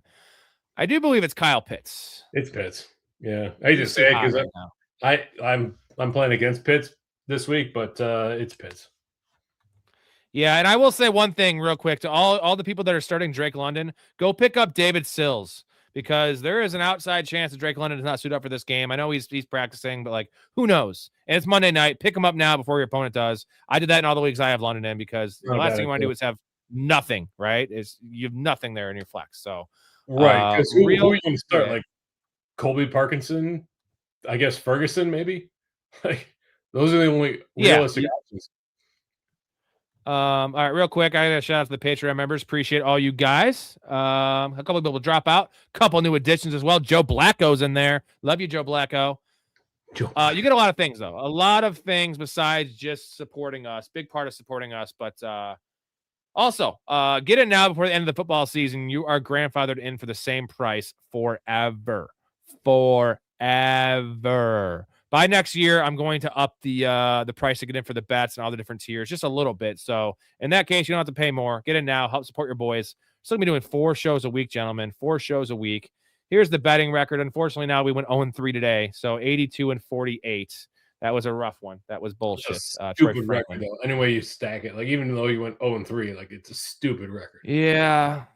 That St. Brown one really fucking hurt. Really hurt. Real quick story. What do we call the Discord and the Patreon? Mostly the Discord. It's the it's a place to be. A place to be. It's what do you call it, Kramer? It was. Come on, Rudy. What? Come on. We call it the place. The place to be. Yes. If you want to continue supporting us, guys, link in the description, or just go to professionalfanatics.com. Would much appreciate it. We're gonna be doing this. Like I said, 4 nights a week, typically in the off season. We'll do pretty much 5 shows a week just on NFL draft in April. And then I'm going to start with this shit in May for best ball drafts. And me and Storey will be going hard, I would say probably by end of June. It's usually when we start doing all our stuff for 2026. So when I start getting the Tyrone Bigsby itches. Yeah. Does Sauce Gardner playing versus not playing affect Jacoby Myers? Well, I'm pretty sure Sauce Gardner's not playing, and also Sauce Gardner's terrible. So he would affect Brian Thomas more than Jacoby Myers. Yeah, but I'm not too worried. He's not playing. Myers is a good player. Kind of respect the Colts' effort because it seems like to come from the top, but at least it shows the top saying we're going to die swinging. Well, they pretty much made their bed with that Sauce Gardner trade, which I hated. I hated that trade more than any trade I've ever heard in my life.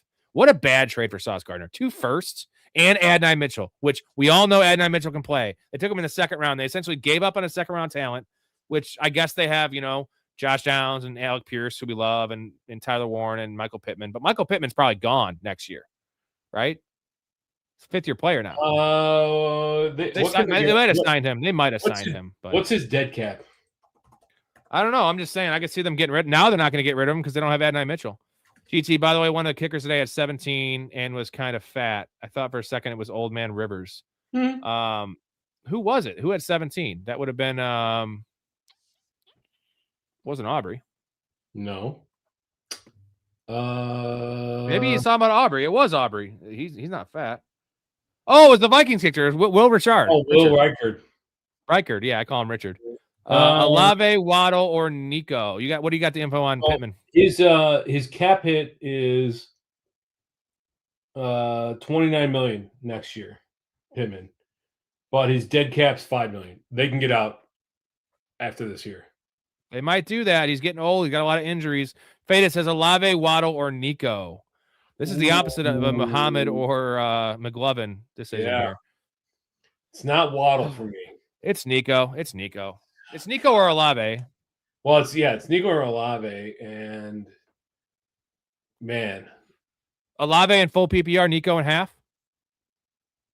I think I'm going Nico in either half or full or standard. Like, I wish Olave, but I think Nico's the better play this week. So Nico opened at 62.5. I bet the over on that, and I think Olave is higher than that. He's got to be higher than 62.5 against the Titans. Yeah, 62 is kind of low, man. It is low. It's up to 65 now. Michael Carter, Corum, Derrick Henry, Woody Marks. Leave out one. We're leaving out Woody Marks. Yeah. I mean, dude, I'm literally in that same boat where I'm playing Blake Corum over Woody Marks this week because I cannot afford a 0 or even a single-digit performance. I'm more confident that the running back 2 from the Rams is going to score more than could Woody Marks score more? Of course he could, but he's coming off an injury and he's left in literally the last 13 games in a row prior to this. I'm not taking, I can't take the chance. I got to hope that they're going to use Blake Corum. I can't do it. I can't have it. I can't have a 0 in the championship week, Sarah says football was on all day on a big screen. I couldn't watch any because while everyone sat and watched, I was in the kitchen. Well, that sounds like it's 1960. And what the fuck kind of household is going on over there? But are you a good cook? What'd you make? Yeah, I'm sure she is. And I'll say this: you didn't miss a lot of good football, at least, Sarah. You didn't miss a lot of good football.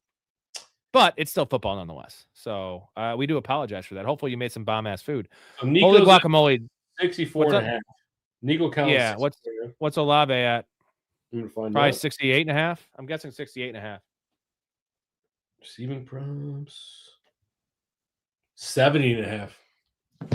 Yeah, but the touchdown, I guarantee Nico's got a higher. Nico's probably +1. Let me guess these. I bet Nico is at +140 for a touchdown. So Olave is at +175. +135 for Olave. Whoa. And Nico's probably +110 then. +180. What? I'm not. This is all off on this shit. Okay, so the answer is Olave then. It's got to be. Yeah, it's got to be Olave. Jefferson in a 27 late second rounder, or Hampton 27 mid first, and Wandale. This is for Dynasty. So Wandale's not a factor in this. He's No. not a factor. Jefferson. I want Jefferson. I want the wide receiver. Hampton 27. I want the Hampton side of this. I want the younger guy. Really? I want the running back. Yeah. Guess there's a lot of uncertainty in Minnesota, but like typically wide receivers are valued higher because they last longer. I mean, dude, you're stacked either way. Like And Flowers, Gibbs, yeah. Bijan, McBride, like. Dude, give me the wide receiver, man. You have Gibbs, Bijan, Bucky, and McBride. So like, yeah, but he's also Olave could go to a bad situation. I know, neighbor. I want the wide receiver because I feel like Hampton's younger, but like running backs last 3 or 4 years less than wide receivers. So like, essentially, it's a wash on age. I think part of this, Justin Jefferson's an all-time player, dude. Like, I'm not going to Hampton. That's getting cute. It's not cute. Like, he is the future there at running back. You think that Vidal's is going to like? No, but like, I don't know. I don't know. I don't know. I know Justin Jefferson is way better than this. Give me a slightly higher first round pick and Hampton. Let's think about like, all right, late second versus mid first, 27. So 27. Who's in the 27 draft class? Again, this is your ballpark there, college boy. Yeah. So I'll tell you what. I'll tell you who's in the 27 and is going to go in the first round. That's Bo Jackson.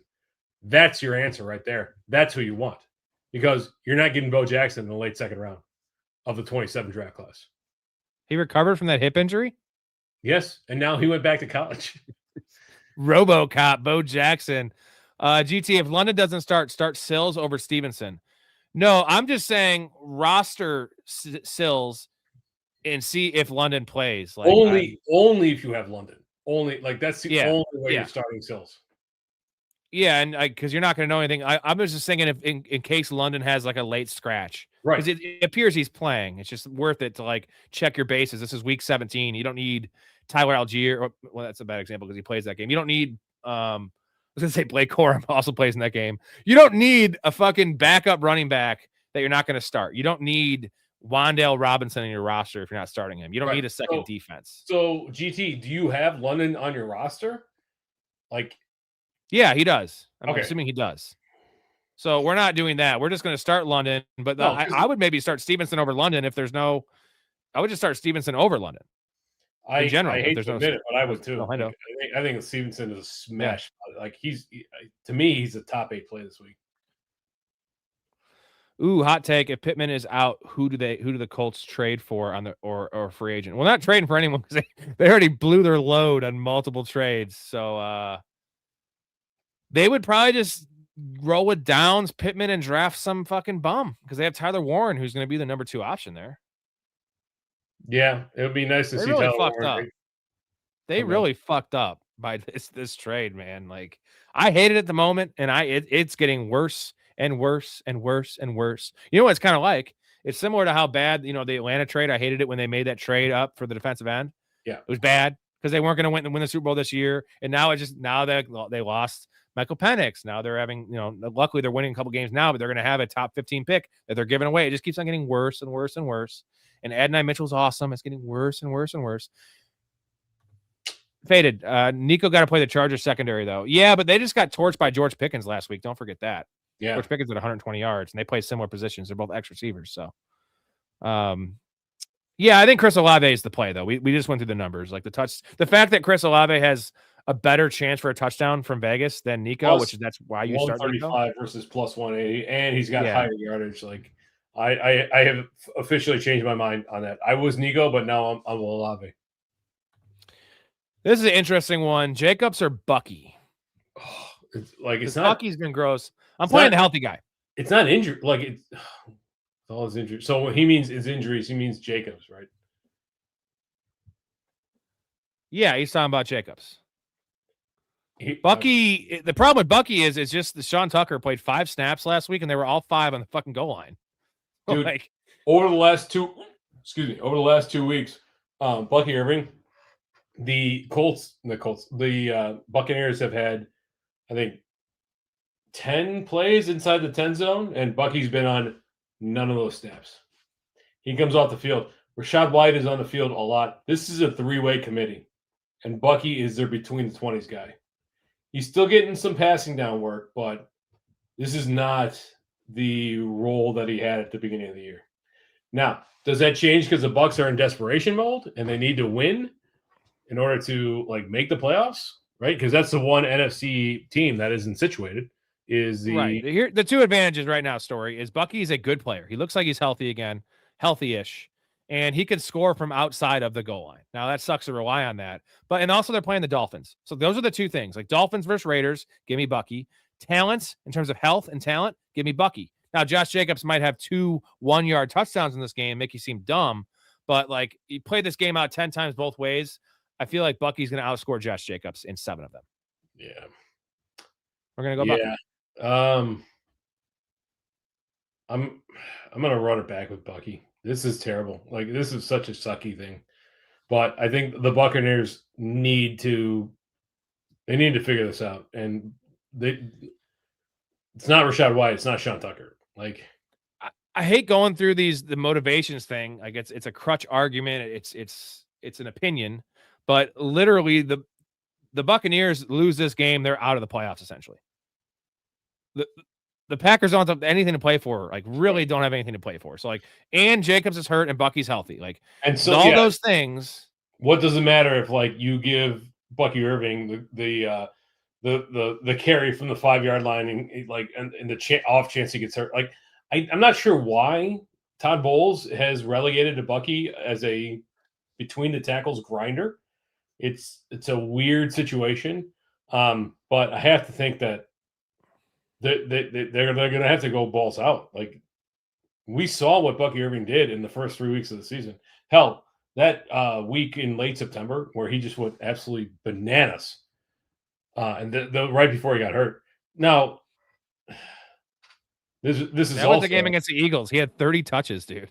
This is also like out there, like because we had heard that part of the reason that he wasn't coming back might have been something mental. Like, was there a mental health aspect of this?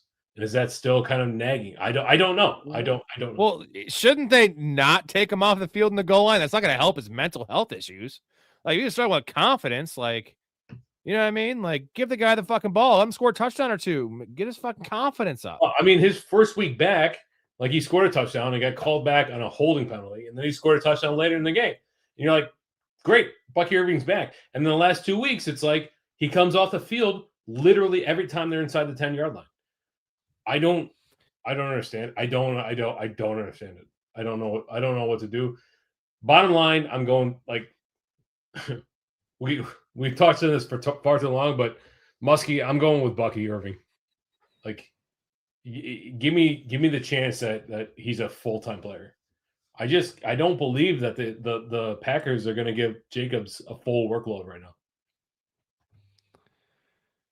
It's just a bad situation. Man. This is bad. We got to definitely write a song about how we do not diddle kids. Do not diddle kids. It's no good diddling kids. There is no quicker way for people to think that you are diddling kids than by writing a song. It's just not a good situation. And luckily, all my Josh Jacobs teams are in third place games right now. And I am starting Blake Corum over Josh Jacobs personally. So I'll just let you know where I'm at. You know what I mean? Just because I'm not having it. I'm just like, whatever. Just out of like, it's spite. It's like the spite store in fucking Curb. Like, it's like, whatever, bro. It's third place game. There is some logic because of the reasons we talked about with the Packers versus the Rams. Yeah, motivations, man. The Rams might have the opposite, where they actually might, Blake Corum, if they're less motivated to win, would get more work than Kyron. And the Bucky thing, they need to win this game. Like, they have to, regardless of like they need to get their mojo back for week 18. So like they need to, they have to. They need to get into the playoffs first, like the Buccaneers do. And what have they been doing? Not targeting a Big Boo and not utilizing Bucky Irving. And guess what? They're losing. Now, I'm not saying that's the cause. A lot of it has to do with Baker playing poorly, but it's bad play calling, it's bad play execution. Real quick, I gotta run this by you. You think there's a chance that like Bucky just isn't very good? When I say not very good, like everyone just like he was always gonna be a whiff this year. That's why we didn't draft him very much in fantasy, because small guy, small bones, getting all that work. Like he was never gonna hold up. But Liam Cohen, the schemes there, how many games did you just see Bucky Irving just running in the open field, right? And like he made safeties and shit look dumb, but like a lot of running backs in the open field are going to make people miss. And this year, there's just no space. There's no creativity. How many screenplays do you see? Like, not only screenplays, these are those, perfectly drawn up, perfectly timed, and the perfect play, right? When there's like, overload on the right side, they just throw it to Bucky on the right. You know what I mean? It was this perfect situation for him last year. And we both like Bucky Irving. I think I liked him more than you coming out of college. But he was, a guy that had a really slow 40 time and was undersized. But I loved his lateral agility, which he showed last year. But it was like the situation was so perfect. The usage was so perfect. And he wasn't getting a full workload, so he was super healthy. You know what I mean? It was like that. Remember the Tony Pollard versus Zeke year when Tony Pollard just looked like a fucking god and Zeke was just getting up the middle carries? And then like Tony Pollard come in, it was just 40-yard touchdown, 50-yard touchdown. So the Bucky thing, Liam Cohen is what I'm asking you is, do you think there's a chance that Liam Cohen made Bucky seem better than what he is? No, I think the reason is that Todd Bowles is making this entire offense worse than it actually should be, including Bucky Irving, because they're not utilized. Like, look at what Bucky Irving was in September. That was the player that we drafted and the guy that we thought he could be. And that's the guy he could have been when they gave him everything in space. And it wasn't just, counter Y and counter X and draw plays and all sorts of nonsense up the middle. It's not working. They actually got the ball in space and allowed Bucky Irving to be the dynamic playmaker that he can be. Is he the biggest back in the league? No, of course not.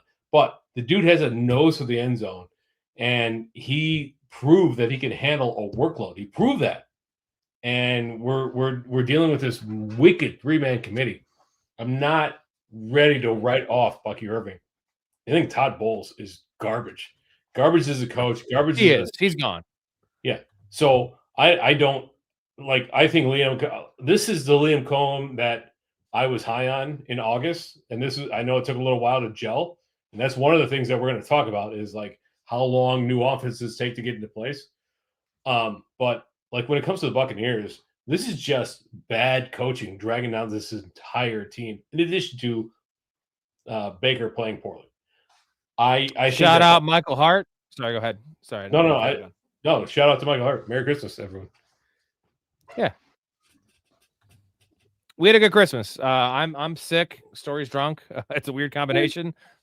It works. Faded. Who's starting at quarterback for the Packers? What would you bet? 50-50 between. I don't think it's going to be Clayton Tune. No. But Jordan Love's not starting. Like I really don't think he's starting. No, so it's even probably though he's practicing in a limited capacity. I find Willis is good, bro. He's good. He is good. Like with LaFleur and the system, yeah, he is good. Michael, you did not miss much. You did not miss much at all today. It was awful all around. Awful. Bucky's game is really dependent on Baker, in my opinion. Yeah, I mean, he's going to go as Baker goes, and Baker has not played good football at all. It's been awful. And this is also the same thing I was talking about with Liam Cohen. Like, it's not. There were so many layup targets and just awesome play calls. And Baker played well last year too, but he's playing worse, and the play calling is just bad. So, and the injuries have kind of crept up in that wide receiver core. But I feel like this is a nice spot for them against Miami. It should be a spot where they take care of business. It absolutely should be. The problem is, from a receiving standpoint, like, all right, so now you got Evans, you got Godwin, you got Igbigboo, you've got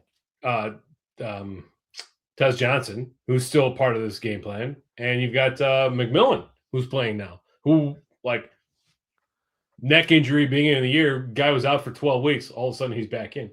So Igbuka played the lowest snap share of his entire year last week. I mean, if Evans doesn't catch that touchdown, he's disappointing. Everything else is disappointing. Baker threw for like 180 yards. Like, I just don't know which guy you can count on. Thoughts on Henry this week? It should be after all the hate that John Harbaugh got, it should be 25 carries for Derrick Henry. But do you think it'll happen? I think he's going to get 18. I think he's going to go 18 for 80. Yeah, touchdown. That's my prediction. That's not bad. Yeah. Is that how you spell phlegm, Storey? Yeah, I think so. No shit. PHLEGM. Yeah. Yeah, I would just do FLEM. No, that's not right. You're a college boy though, so GT got it. He knows what's up. Yeah, he's smart. He's very smart. Okay, a couple more questions, boys, and we're out of here. I feel like shit. It hurts to talk right now. So I'm gonna try my best to do. Erica was sick the past 5 days, and of course, right, she gets better today. Now I'm sick, and I know what it's gonna be in the next coming days. So I'm gonna do my best to do the show tomorrow night, guys. It'll be 10 p.m. I'll let you guys know in the Discord. If not, I'll definitely be on Saturday night for the recap show. Storey, are you in for Sunday and Monday to end the year? Sunday TBD, Monday for sure. What are you doing tomorrow night? You want to come on tomorrow? Or what are you doing Saturday? Is it tomorrow? Yeah, Saturday's a no-go. Tomorrow I could do, though. Well, I guess we'll see if I can do it. Monday will be it's essentially the last show of the fantasy season. Yeah. And we're doing some Saturday we're going stuff. to Holiday Party. Friday, I got nothing all day. I'm shutting my office down tomorrow. I'm not going tomorrow. Fuck that. Well, I own the business. My voice can hold up. I'm closing the office down. I own it. I'm not. I would never work. Do I stick with AJ Brown again this week? I got Jennings, Myers, and Dylan Sampson on the bench. I would go Jennings over AJ Brown. I would too, actually. Believe it or not, he's been playing incredibly well. He's got 5 touchdowns over the last 6 weeks. Jennings. And Jenny. I'm not a smart man, Jenny. Fucking Jenny, dude. One of the worst characters ever. By the way, I got an awesome something I want to do this. We like to do the individual movies. But what about this one for, like a kind of a macro one? Most unlikable characters in movie history. So not most hateable, not the villains. Not villains, yeah. Not evil, not like the Joker, but like unlikable. I'm not gonna give away, I'll tell you when we do the show. I was watching a Christmas movie, and one character in particular just made me think of this show. I'm just like, dude, this, I fucking hate this, dude. Every time I watch this movie, I want to fucking punch this dude in the face. And don't give me that guy, but give me an example so I know what your thought process is. I'll just give you the example. It's fucking Uncle Frank from fucking Home Alone. Oh, okay. The number one. You can't steal that because number one on my list. Maybe not number one, but he's just as bad number 2, dude. Calls him a pervert? Calls a 9-year-old a pervert? Dude. You little jerk. After he brags about having a giant dong, essentially, to the kid, dude, what are you doing? Fucking Uncle Frank. What a turd. That guy's the worst. Bit of a perv. Yeah, no, he's just a cheap. He's cheap too, cheapskate. Yeah, I'm saying that gave me that's the criteria of just not really a bad person. They're not out there committing rapes or murders. They're just bad people and just annoying and just bad characters. So, all right, I'll give that some thought. I like that. I kind of like that. It's a good one. It's a good one. We did villains. Yeah, we could do some deep cuts though and unlikable. You know what I mean? Start 1, Ibuka, Michael Carter, Dylan Sampson, Blake Corum. This is very similar to the last one we had. Yeah. Is this just Blake Corum or Dylan Sampson? Is it PPR or no? Or half? Yeah, what's the scoring, man?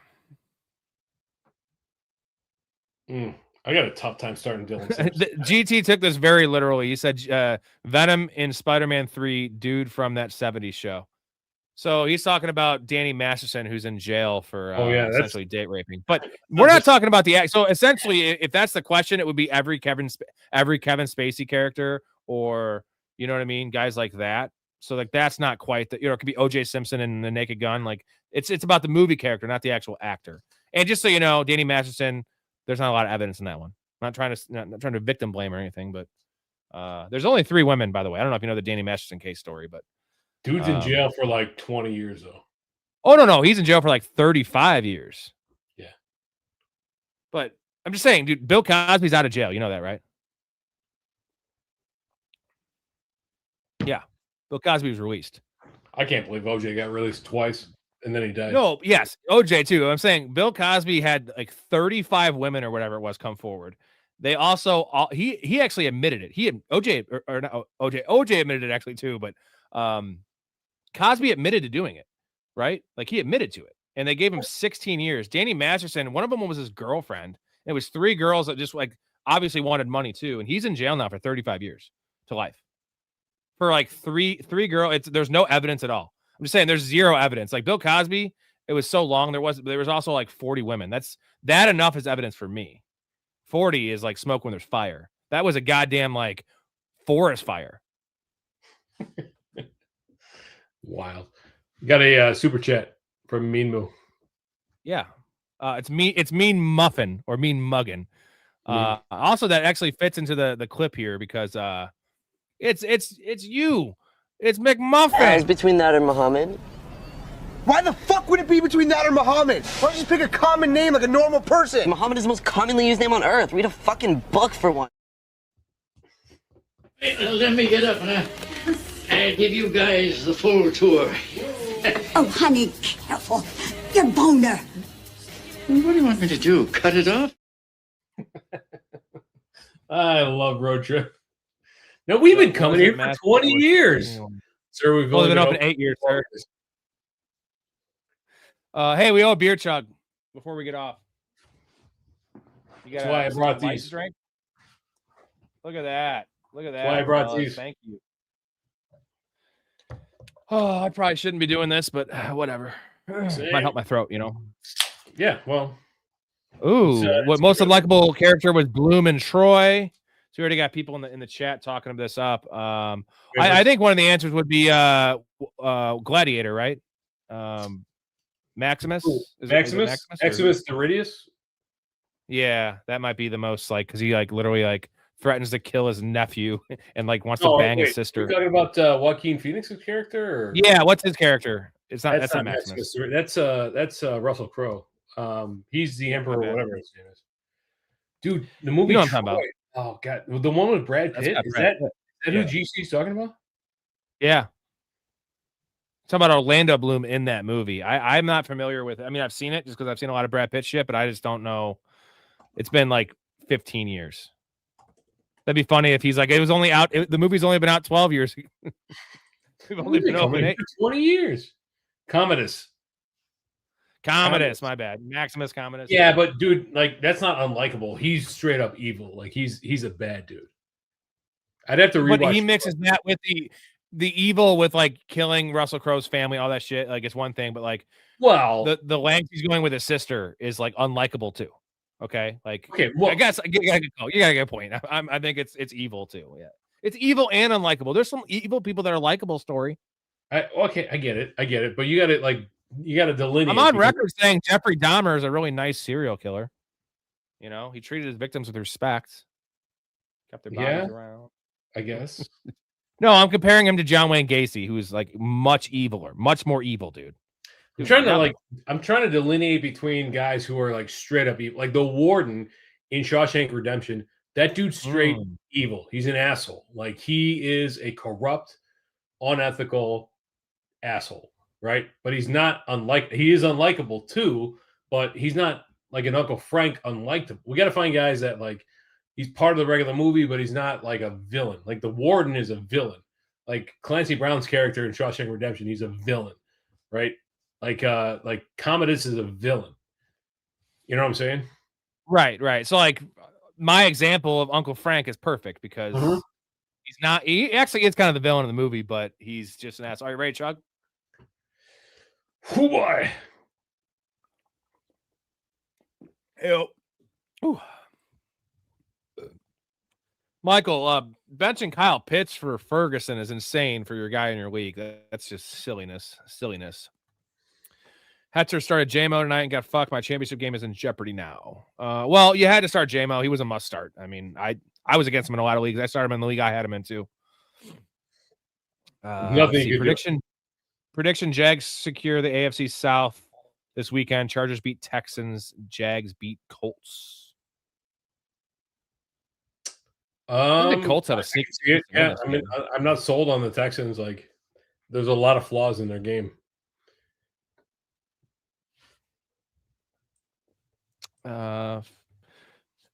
Phoenix is evil and Gladiator, but Bloom is just a little bitch in Troy. So that's more of the a little bitch. Ooh, this is perfect. Well, you can camp out here for a while. Well, this is pretty sweet. Is this couch fold out to a bed? Yeah, totally great bed. But that's Jenkins' bed. Your bed's over here. Dude, that is so fucking weak. How am I supposed to get a chick in that? No, don't worry, dude. You couldn't get a chick if you had a $100 bill hanging out of your zipper. Yeah, I could. No, dude, you're a little bitch. I am not. I don't even know why I hang out with you guys. Because you're a piece of shit. I am not a piece of shit. Well, yeah, but you're a little bitch. Sure. It's hilarious. Cue the cutaway. Man, how about this producing? Can you get a round of applause for Rob showing up to work sick? Still find the clips that are relevant to the comment section. I know like some of the same clips I play. I have 60 loaded in here. And I can find them. I can maneuver them. So Michael says, go ahead. I was going through Reddit trying to find a good example, and somebody said Jay Moore's character in Jerry Maguire. Dude is super unlikable, but he's just doing his job as an agent. Yeah. Jay Morris always plays the same character, dude. Yeah, but he's the guy who fires Jerry Maguire. Like, yeah, he's doing his job. Kind of, yeah. Michael, you got to win that third place. He said he has not paid the entry yet, so he gets his money back. So you need to win that one, so you don't have to pay. Yeah, our league does the same. Pays out entry fee to the third place guy. His opponents are TJ Hawkinson. That's wild in the third place game. He was ruled out on like fucking. He didn't play. No, he was ruled out on like Tuesday, bro. Oof, should have paid attention to that. Hetzer, I mean, I know like you said thinking about Michael Carter over JMO, and now he's regretting it, but like there's a reason you didn't do it because JMO's been super hot, and like this was always gonna be a matchup they're gonna throw a lot. It just happened that like every time they threw, Jared Goff fumbled or threw a pick. You know what I mean? Oh my god, like, fucking 6 turnovers, bro. What the fuck are we talking about? It's insane. Was insane. Yeah, and I mean Michael Carter still to deal with Corey Kiner and Amari DiMarcado. Like it's not a cut and dry situation there. Like I would have started JMO over Carter in every format, including PPR. We would start JMO over DeAndre Swift. You know what I mean? Yeah. I would have. GT, haven't watched basketball in a long time. Does it still hold up? Absolutely, bro. Absolutely. I'm always looking for Jack Doyle. Did you listen to my Christmas album story? Yeah, I did. The whole thing. I can't believe you actually sang those songs. Or at least and I sung all the songs. I just took clips. It took me like fucking 6 hours, bro. I was hammered. It was like Erica was gone for the night. This is a 4-year-old video. I kind of shortened it a little bit because it used to be like 6 minutes long, and I re-released it. So it's remastered, by the way. She was out of town, so I did it from like 1 a.m. till like 6:30 in the morning, dude. I'm just like drinking songs in there. Yeah, I should cut the end in there. So yeah, it's just me singing like Andrew Luck essentially, which is pretty awesome. So yeah, if you haven't checked it out, I posted it in the Discord. It's also on this channel. You think Trevor Lawrence will win comeback player of the year? Usually it requires a major injury. Who? CMC, doesn't he? Oh yeah, CMC will win that one for sure. I mean, I can check, but I'm pretty sure. Award. What a dumb award that is. Comeback player of the year. Get the fuck out of here. Let's see here. Awards. So MVP, Stafford, huge favorite. Comeback player of the year. Oh yeah, McCaffrey's minus 550. Lawrence plus 800. So there you go. Whoa. GT, haven't watched. He said that. By the way, check out Orgasmo. That's the first movie from Trey Parker and Matt Stone. I don't know if you ever saw that one. Story.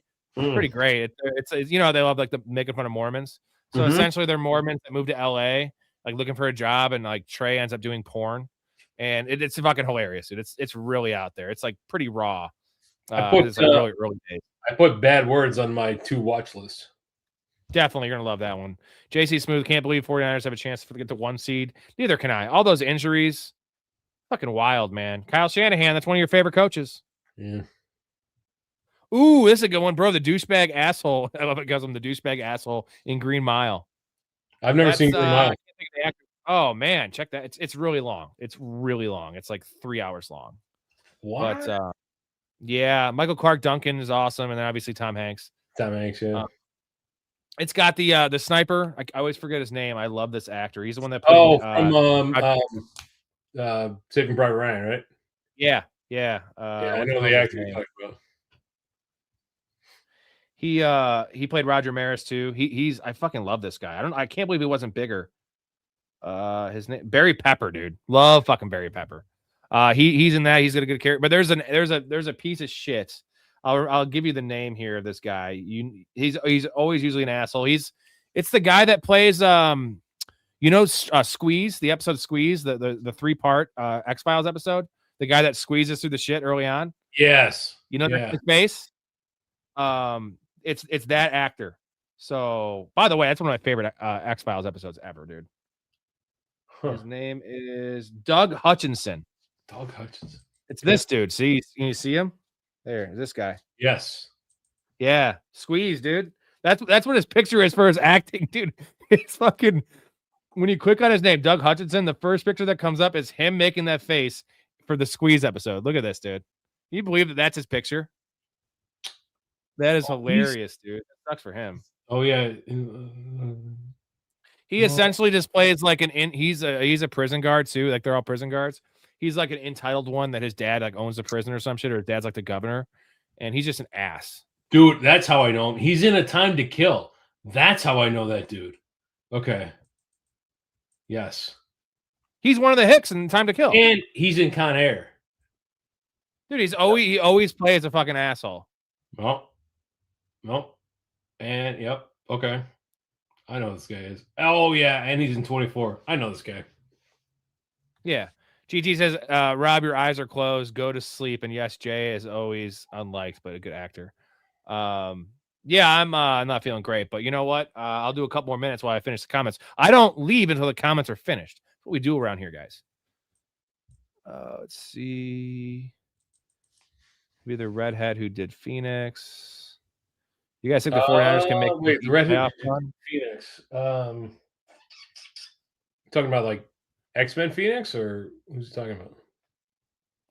What do you think about the Niners' deep playoff run? Are they as dangerous as anyone? We don't believe in their defense at all. Yeah, their defense is going to cause them a huge problem. But that's the problem. Like, every team has tons of warts. So how the hell do I know who's going to make it to the next round nowadays? I don't know. Their offense, like, they're clicking right now. Pretty threw 5 touchdowns last game. You could throw, you can go from 180 and 1 next game, and their defense could give up a ton of points. The Bears, I don't know. This year, yeah, I think some of those bad games, though, that game against the Panthers, for instance, remember how bad he played those 3 picks? That was before the bye. I think he was hurt. I think he came back early. I think he's finally healthy. So maybe I'm wrong, because Brock Purdy does have these games where he just sucks. All right, that's it for us. We're out. Storey, if I feel up to it tomorrow, if you want to come on, me and Ray can do a little three-way. Yeah, you can help take some pressure off my voice. Let me know. I mean? Yeah, that'd be awesome. Yeah. All right.